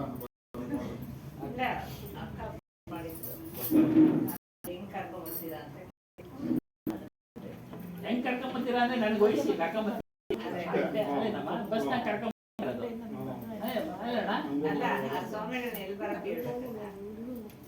ಅದೇ ಮಾತಾಡ್ಕೊಂಡು ಫೋನ್ ಮಾತಾಡೋಣ ಬಿಡಿ. ನೀವು ಬರೋ ಟೈಮ್ಗೆ ಅಲ್ಲಿ ಬರೋಂಗೆ ಇಲ್ಲ ಆಶ್ರಮಕ್ಕೆ ಬಂದ್ಬಿಟ್ರೆ ಸಾಕು. ಅವರು ಆಶ್ರಮ ನೋಡಿದ್ದಾರೆ ಆಶ್ರಮಕ್ಕೆ ಬಂದ್ಬಿಟ್ರೆ ಅಲ್ಲಿಂದ ಕರ್ಕೊಂಡ್ಬಂದ್ಬಿಡ್ತಾರೆ. ಏನಮ್ಮ? ಹ್ಞೂ ಅದೇನೆ ಆಶ್ರಮಕ್ಕೆ ಮುಂದಕ್ಕೆ ಜಾಸ್ತಿ ಕಷ್ಟ